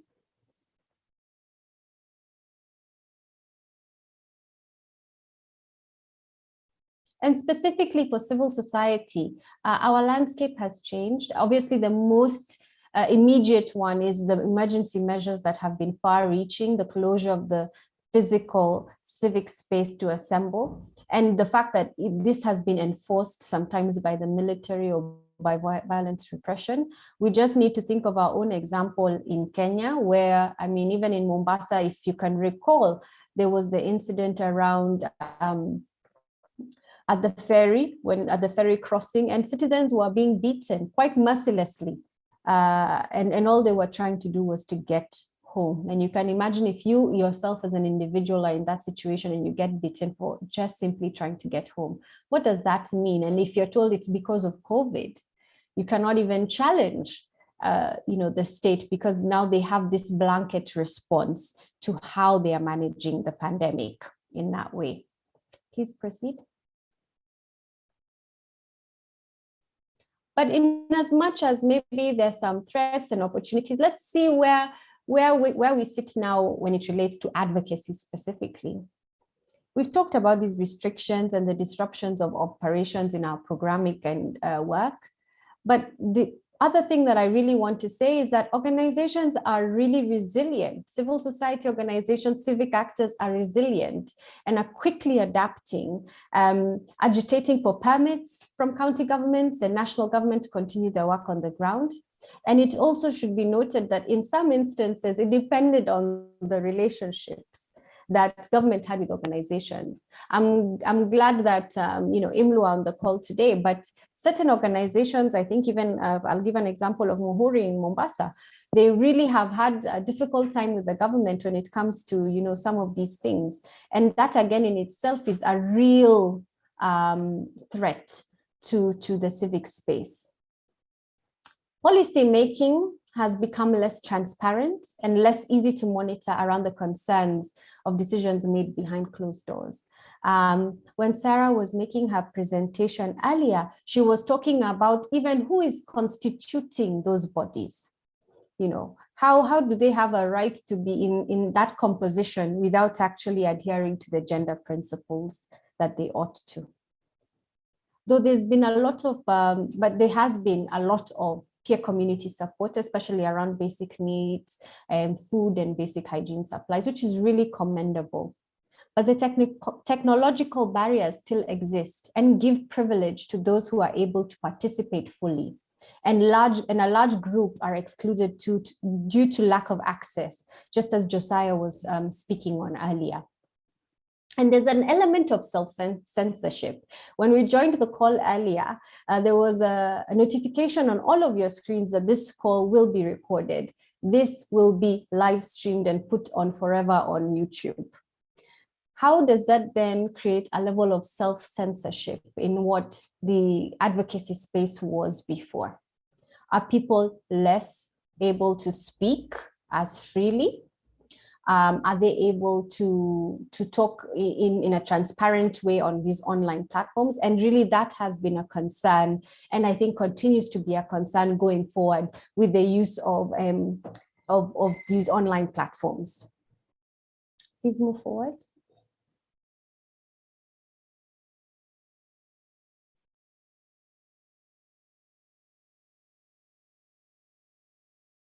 And now how does this all link to national values and the principles of governance? We say that values are inherently internal facing, and they're about the morals and the standards of what is good or bad. And the national values speak to the beliefs of a nation. But the principles of governance are, those normative standards that oblige the state to perform its function in a manner that promotes the general and well-being of its people. We can move to the next slide. And these were really articulated well by all the previous speakers. And we know they sit in the Constitution. We know that they sit in in various policy documents that they run through so many. If you go, for instance, to the KRA website, you're going to find them. If you go to any state organization, you're going to find them. If you go into the curriculum that our children are learning about, you're going to find them.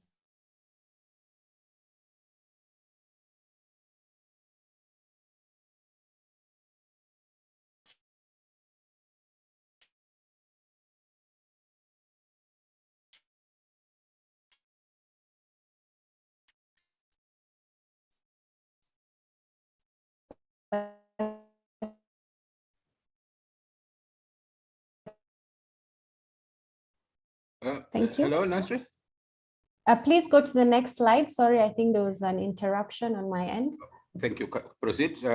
Just about 2 or 3 more minutes. Thank you very much.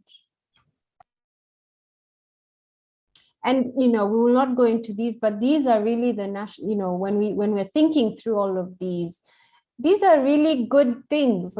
You know, when I was preparing this slide, I said, wow, can you imagine the nation of Kenya? Like if really this was who we were and who we wanted to be, and every day, every single person, you know, the work that Uraia is doing around Utu, if these were the things that really, from the point of the homes with the children in school, all the way to the president and everybody in between, if these were the things that we were espousing to, wow, what a Kenya we would be. Go to the next slide, please. And so how does civil society advocate for national values and principles? It's first by by policy analysis and advocacy, as I've spoken on, by regulation and monitoring of state performance and the actions and behaviors of public officials, by building social capital and enabling citizens to identify and articulate their values, their beliefs, their civic norms and democratic practices. Fourth, by mobilizing particular constituencies, particularly the vulnerable, marginalized sections of the masses, to participate more fully in politics and public affairs. And finally, by development work to improve the well-being of their own and other communities. Next slide, please.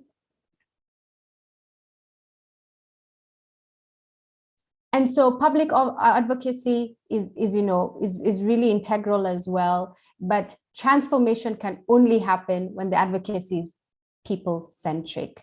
When we're looking at what would work for the people, not particular, I want to say agendas or particular belief systems, but really what would happen if we are really working to the public good. So therefore, a people-centered advocacy is crucial to realize national values and principles of governance at all levels. And this involves public education, the participation of people, and an evidence-based policy asks and consistent follow-up of all aspects from the national to local levels. Thank you. Next slide. I'm just giving this as an example. And this one, why I picked this one is because CRECO was involved heavily in sort of bringing this to the front last year in August, you know, when civil societies came together and were asking, hey, we want to know the money for COVID, where is it? Who has it? Who's using it? Who's spending it? Can you give us records? And that is very important, especially in a time like this where resources around COVID are extremely important to reach every space in this country and to ensure all the citizens are properly protected from COVID-19. Please move forward.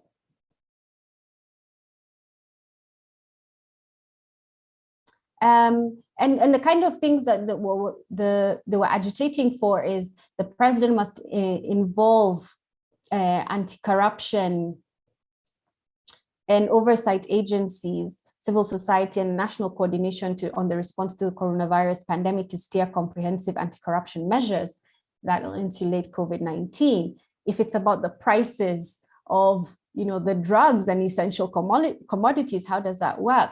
If it's about the development partners and international financial institutions, you must demand that the government publishes full information on disbursements, allocation, and utilization of all funds advanced as grants and loans.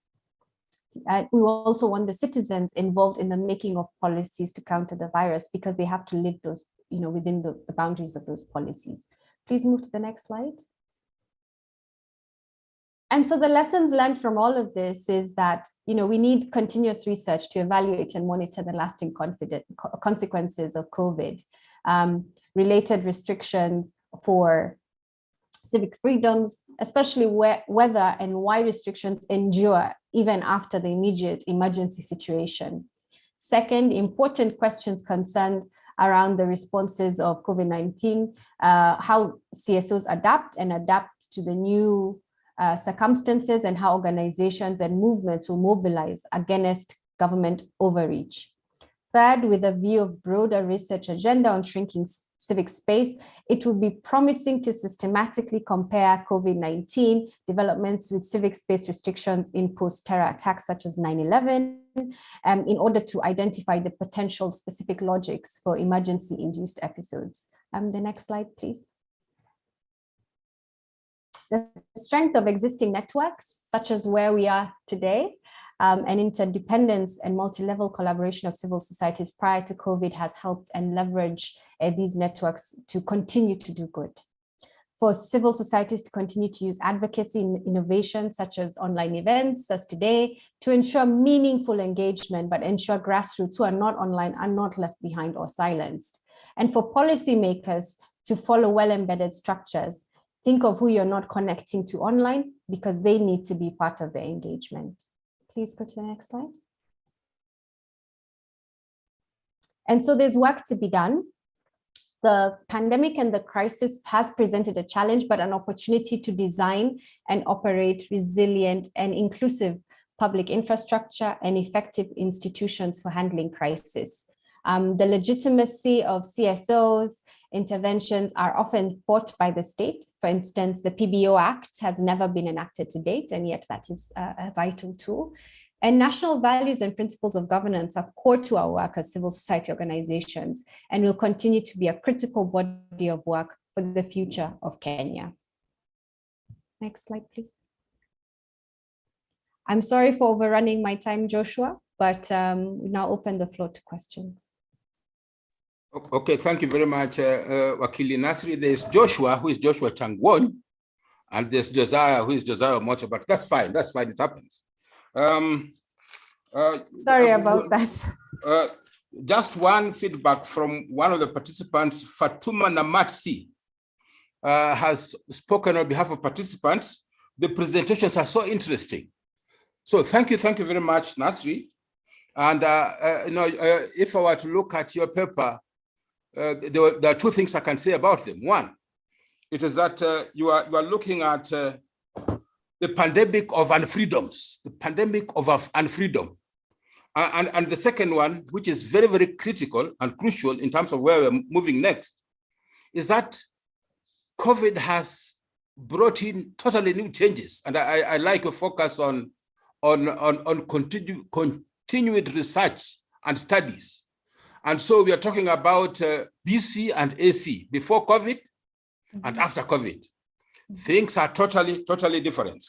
Now, as we move forward, I would like us to change the tone of the charts so that we can pick 2 or 3 issues that we need to move forward with. I want to adapt what Sarah Moher said at the beginning. We need to move from paper to action. So if in the charts we can see a lot more action about what must be done in the next 6 months, in the next 1 year, as a matter of urgency, we'd really appreciate. But before, we'd like to get 2 or 3 reactions. I saw Charles Langat's hands up. Charles Langat, are you ready? I've also seen comments from Ndugu Hawi Rapudo. The last time we met was BC, before COVID, when we were having a procession in the streets. So if any of the two, Charles Langat or Rapudo Hawi, any of you, please speak up. Hello. Proceed.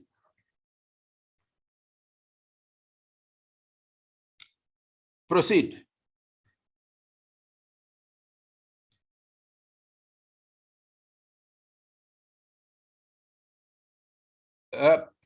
Proceed. Who was speaking? Langat, or there was also Lydia before?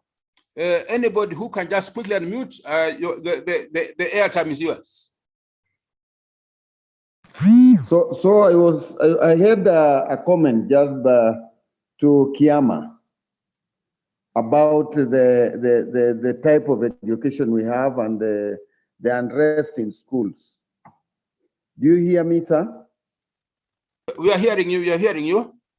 So yeah, I wanted just to add something on the part of the education, and that is the environment around the schools.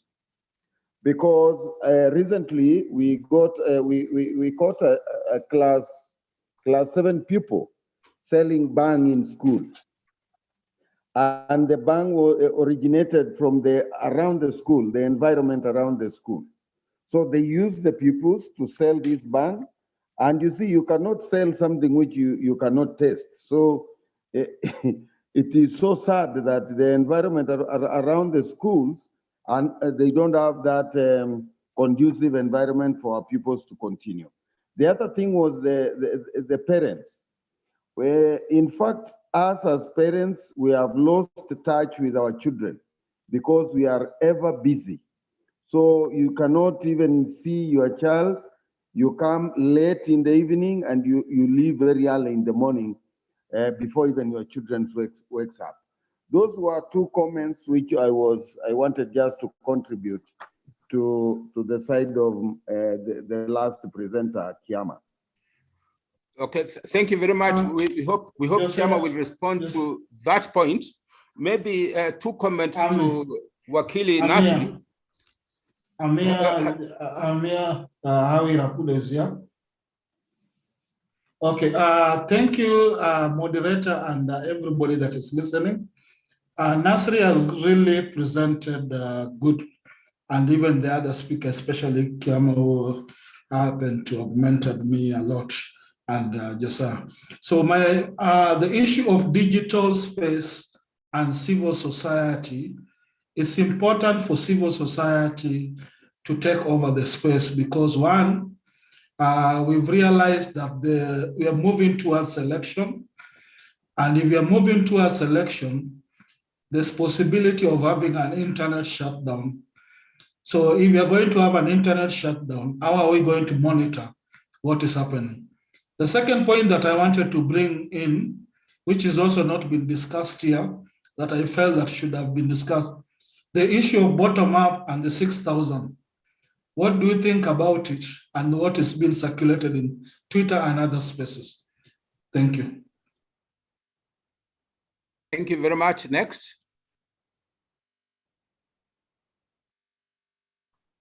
As the next person comes, maybe Wakili Nasri, I have 2 questions. One, thank you very much for highlighting the issue of evictions.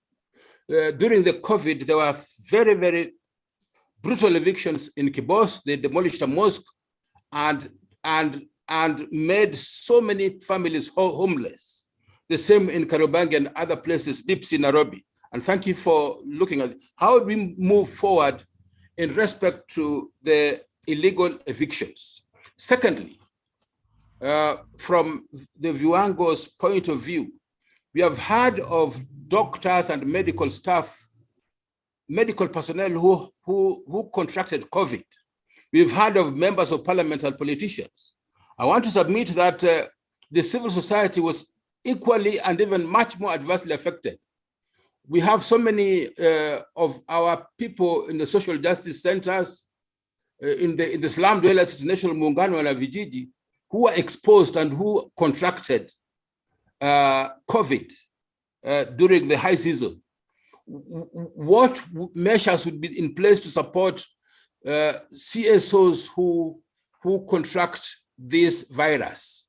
I leave that to you. Next question, as we proceed, one more.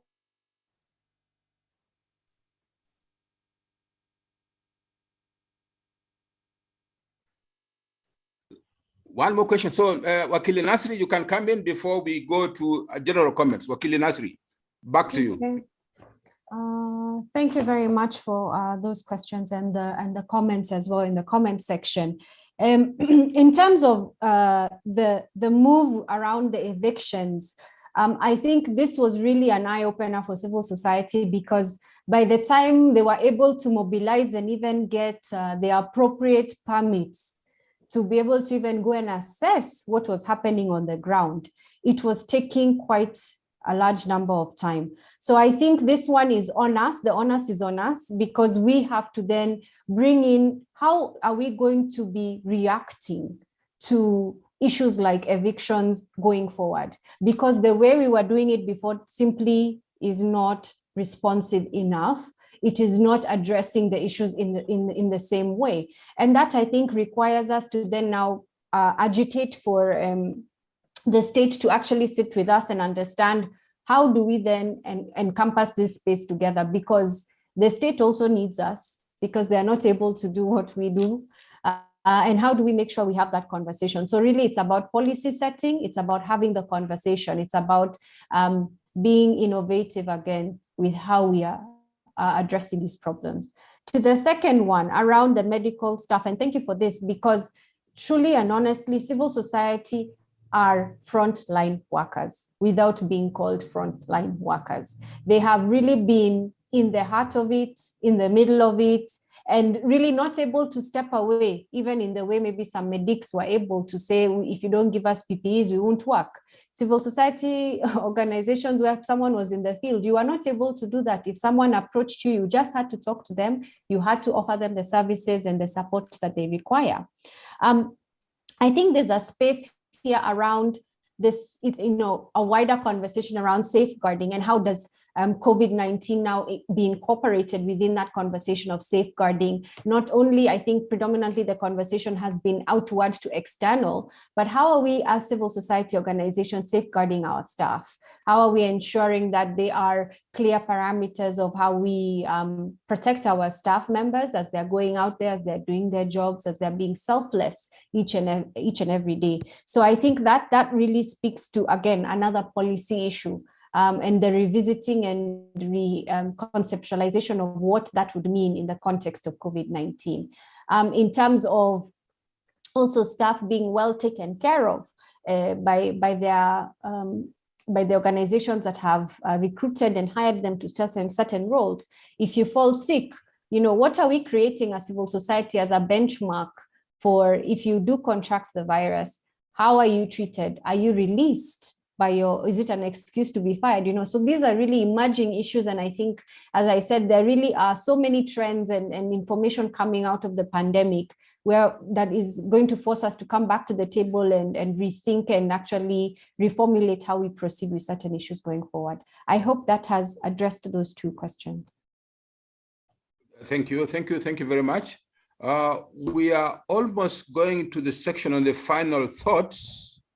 Can I allow, because you're also doing well in terms of time, can I give 3 or 4 of our participants, feel free just to unmute and speak in terms of moving forward, ideas generated, and any of the pending questions to any of our panelists. So can we give ourselves just another 10 minutes before I invite Ndugu Joshua to give us the next steps? Yes, Josiah, I have the one response to the question by the participant. Hello? Yeah, proceed. Yeah, thank you. Yes, there's a participant who talks about the school environment. And I think it deserves a response because the school environment is critical. We talked about the licensing and operation of pubs, wines and spirits, selling of drugs within the school environment, within the school neighborhood. It has actually, this in some geographical areas has reached a crisis point. Why? Because if you look at the liquor licensing legal regime, previously the national government was in charge of licensing. So you'd have the liquor boards under the national government. But this has now been devolved to county governments. And what is happening is that what informs the licensing by the liquor board is the quest for revenue, but not public health. So you have a proliferation of wines and spirits, pubs all over the place. You have some rural shopping centers with more pubs than butcheries and hotels, you know, because of the quest for revenue. And when you look at those pubs, they're quite tiny. They actually don't even make business sense when some of them, but they're all over the place. And so it is a key responsibility of parents and the board of governors of the schools to engage the liquor licensing boards and mobilize the communities to say no to those kind of things. And I know it's a challenge that we faced in the school that I mentioned. I am on the board, and we had to mobilize public participation during the liquor licensing meetings, because there are requirements for public participation. And the community can say, no, we don't want a pub here, take it away. And it will be taken away if you say so. So I agree with you. It's a serious menace for you know, a conducive you know, learning environment. Thank you. Thank you, PK. Next speaker. Next, it's open session. The next 10 minutes. Just unmute and speak.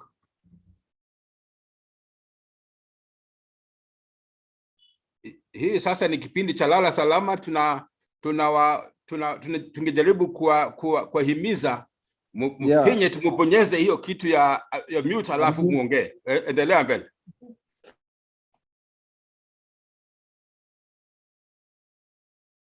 I can see ITEL A56 mine. Proceed.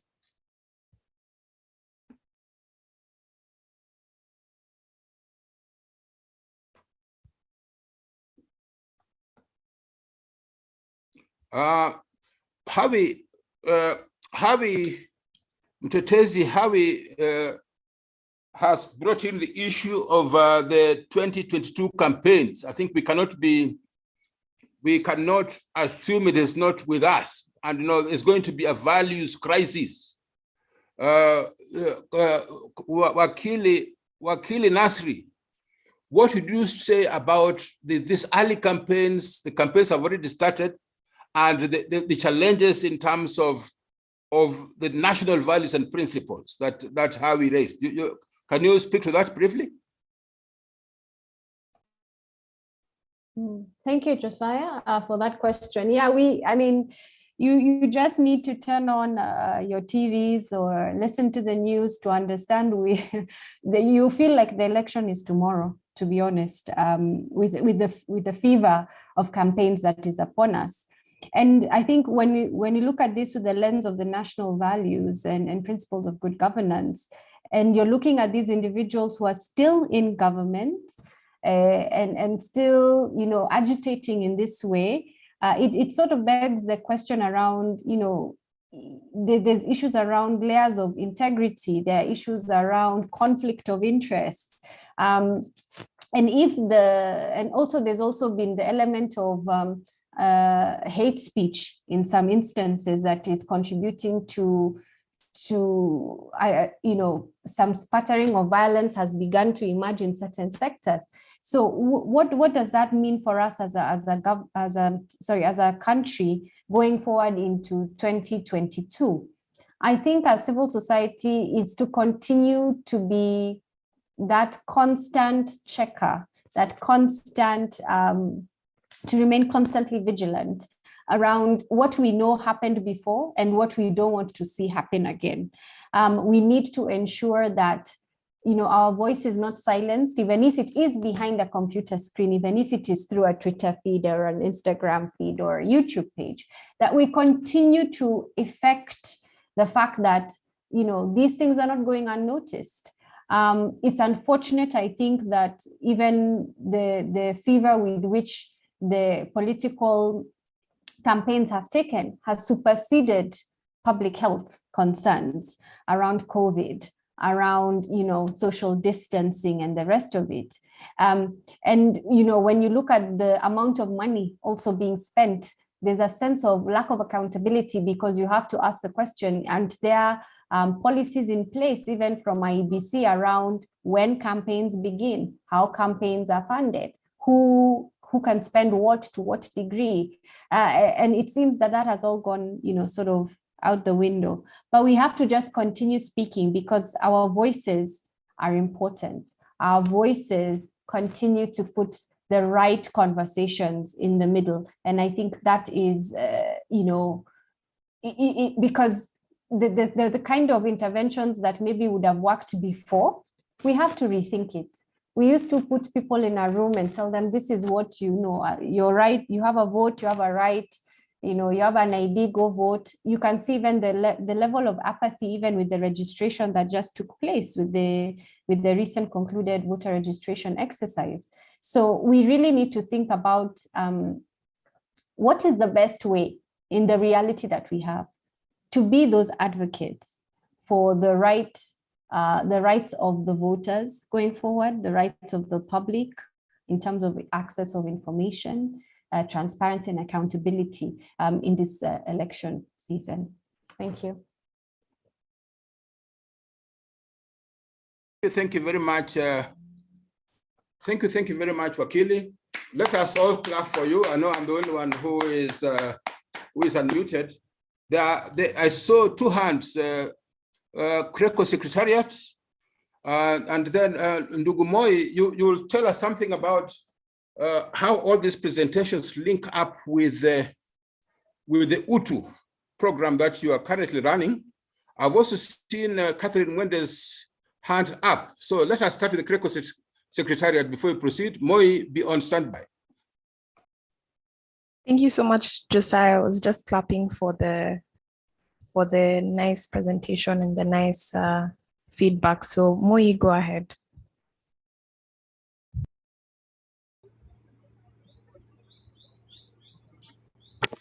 So thank you, Ndugu Josh. So from Uraia and our stakeholders, so Uraia Secretariat, and also we look at the stakeholders who we work with at the county level, our implementing partners, our civic educators, and other civil society. When we are coming up with a new strategic plan, that is 2021-2025, we realize that the key from many stakeholders, the issue, sorry.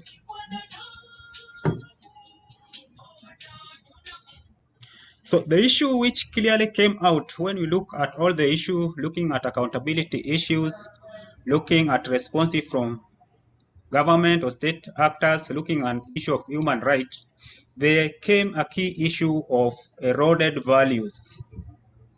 And when we realized it goes beyond what we call national values, then it goes to individuals themselves.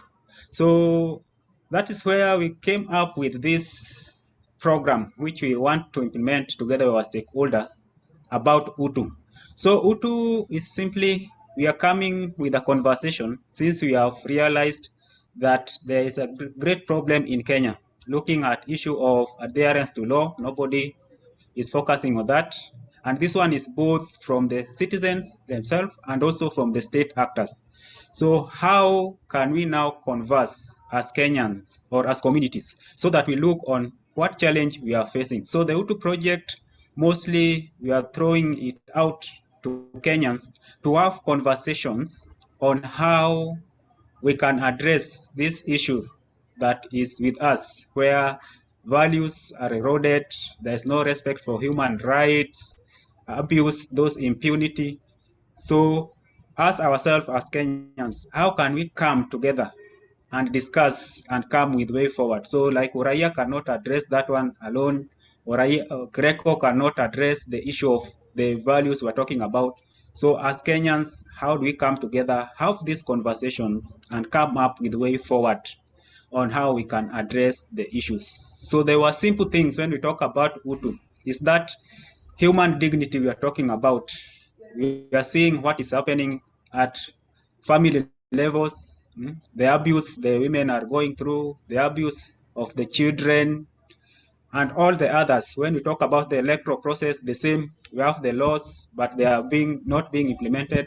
Look at how the campaign is being undertaken. So UTU is that platform we are creating, that we start conversing and engaging in this discussion on how we can rectify on these challenges that we have on lack of respect of national values, so that we have a culture of where now the citizens, starting with the citizens themselves, they respect the law, they respect human dignity, and then also the stakeholders, the state actors now also adhere to the laws which are there and promote that human dignity. So if we link it to the discussion we have today on national value, we are looking at how can we start entrenching this culture of Utu or national values, maybe from the young age. We look at our schools, the learning institution, so that we have students or children who grow with these values that we are talking about. When we talk about election, participation of women, how do we see women ourselves, starting by myself? So I don't start by looking at the government itself or the IBC, the way they're conducting the things, but me, myself, do I have that respect for women's rights and all the others? So Utu is that broad program which will focus on all these things, but it will not be for us to tell people what to do, like Uraia or Prego to tell people what to do. But as Kenyans, what do we see that we need to do? That is doing the correct thing, whether somebody is seeing you or there is no person watching over you. So that is the Utu discussion or conversation we are coming up with at Uraias. Thank you. Yeah, thank you very much, Ndugu Alois Moi. We had a comment from Sarah Muhoya about the waning influence of the civil society. If Sarah is there, we'll give you just 1 minute. And then there's a very good recommendation from Mtetezi Chris Owala on the CS taking a lead in political education. Maybe we give you some airtime before Joyce Molu says something, and then we'll conclude. Thank you very much. Again, let me just come back and applaud my co-panelists, Peter and Nasri, and as well as the facilitator. I think it's all gelling out very well. Now, I just poked the question because I did hear a survey that was conducted. I honestly can't remember by who, if it was TI or who, but very recently, and the finding was that the voice of civil society is no longer as respected as it was in the early 90s, and that Kenyans listen more to other sources of knowledge, information, education, other than civil society. So that tells us that we do really need to re-engineer ourselves.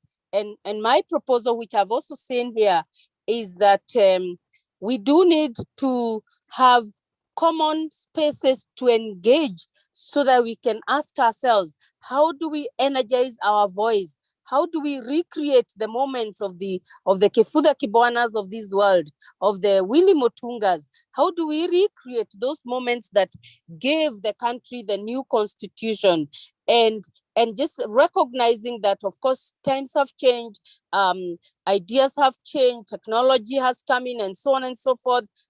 Challenges are different, but still, just ensure that the voice of civil society remains a critical one to put government in check and to do, and I completely agree that with Nasri that civil society workers are fast responders. Are we recognized as such? But more importantly, just how we reactivate ourselves, and forums like these are critical, and therefore I'm suggesting that if it is indeed true, and I think there's a way in which it is, can we have periodic meetings like these so that we can ask ourselves the critical questions of how do we remain on top, first to most respected voices in Kenya on all matters, so that then we can play our role as we should. And on that note, I just want to thank all of you once again, and especially Joshua and his team at Preco. Thank you. Over and out. Thank you very much, Sarah. Joyce Mulo, the last speaker before we invite Kreko. Joyce? Hello. Good morning. Good morning. Proceed. Do you hear me? Yes, my we name can is hear you Joyce very Mulu. clearly. Yes, I work for Mobilization Agency for Paralegal Communities in Africa, Mapaka Trust. We are based in Makueni County. And I would like to give my input as far as political education is concerned. And in relation to our electoral process in this country, as somebody has asked about the bottom up and the 6,000, what are we doing towards this? For quite a long time, civil society organizations, we've been doing civic education. We've created awareness to our people. They all understand the electoral process. They all understand the governance processes in this country. They all understand issues to do with human rights violations and all that. But I think the next question we should ask ourselves is what next? Our people are still aware of how to vote, how to go for an election, how to elect a good leader, the qualities of a good leader. They are informed. So what if they are informed, you see? And if we look back to our electoral process up to this minute, there is no electoral justice in our country. So as civil society, what do we do? I think it's the high time we think to take note of political education, which is coupled with actions as civil society. What do we intend to do to make sure that our electoral process it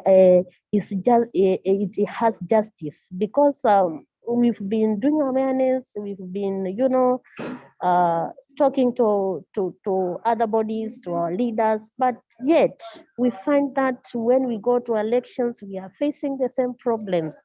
The election violence which is taking place. There is no inclusion in our electoral processes.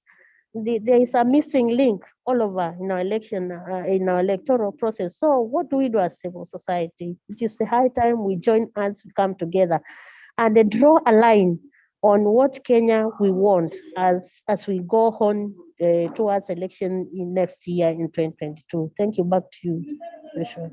Thank you very much, Joyce. And we want to take this opportunity to really thank Greco for hosting this COVID consensus. At the beginning, I talked about a new book recently released by Toby Green, the COVID consensus. I think through Greco, we can have our own version, our own domesticated version about the COVID consensus in Kenya, the inequalities, the impunities, and the accountability challenges that we have to overcome. And I want to say thank you very much for listening. It is now my pleasure to invite a fellow Makererian, Ndugu Joshua Changwon, to give us a final thoughts and close this session. We are ahead of time. Thank you. Thank you so much, Josiah. Sorry, I think there was a change to the program. I'll be giving the way forward. Proceed. Oh, Grace, proceed. Yes. Okay. Hello, everyone. I'll be giving the way forward on behalf of our CRECO Secretariat and our Executive Director, Joshua. My name is Sandrine. Probably you can recognize that name from all the emails that have been going out about the webinar. And I just want to take the time to thank you for joining in and for such a fruitful discussion and webinar. I would regard it as a big success, and I'm hoping that we can continue to engage on the same. I think I want to take the moment right now to just give a vote of thanks, and we will start by commending our moderator for doing such a great job in conducting the webinar proceedings. I think we were very lucky to have you on board, and we would just like to thank you so much for taking your time to conduct the webinar and just ensure that everyone's opinions were heard and that there was great and fruitful discussion. And then I would also like to take the time to thank our panelists, Ms. Sarah Muhoya. Thank you so much for coming on board and talking about elections and the women in the electoral space with the elections coming up soon. It was a very relevant topic, and we thank you so much for coming on board. Also, we'd like to take the time to thank Mr. Peter Kiama from IMLU. Thank you so much for coming on board. I think your discussion was very, very needed at this point in time with everything happening in the education sector. So thank you so much for taking your time to come in. And finally, Ms. Nasri, Adam, thank you so much for coming in from Viwango. I think your viewpoint was very engaging, and to learn more about the civic space, especially during the COVID-19 pandemic, was very insightful. And thank you so much for your input on that. Finally, I'd like to thank all of my colleagues at the CRECO Secretariat. Just to mention the few who are present today, Mr. Boaz Mugoto, Grace Karani, and Aluda Amoshe for the planning that went into ensuring that this webinar was a great success. So thank you so much for coming on board. I just want to add some more logistical things in terms of the way forward. This is the first of 2 more webinars on national values and principles of governance. And we really thank you for participating in this first one. But we will be sending out more communication about the 2 subsequent ones, which will be happening next year, early next year. So we'd like for the audience to be the same. It will also be national webinars. So we are looking forward to your engagement on the next 2, the upcoming 2. And then I would also like to share that a report is going to be done on the conversations that have happened today and the discussions that have happened today. A report will be done and shared along with the presentations from the panelists, because I think that was something that kept coming up. So they will be shared to your emails once the report is completed, alongside the presentations. And then lastly, logistically, CRECO will be facilitating your bundles for this meeting. So we would like to kindly remind you, if you have not registered through the Google form link, you can do so now. I'm going to send it again on the chat box, just to make sure that everyone has registered. I think that was all from CRECO. Thank you so much for joining in, and we hope that it was engaging for you guys as well. And thank you for the comments coming in as well. The webinar will also be on our YouTube page, because we were live on YouTube. And so if you want to refer, you can also refer there. Thank you so much, and have a great afternoon. Thank you very much, Sandra. Thank you very much. Kwaheri.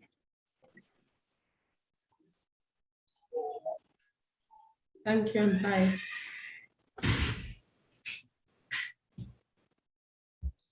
Thank you, and bye.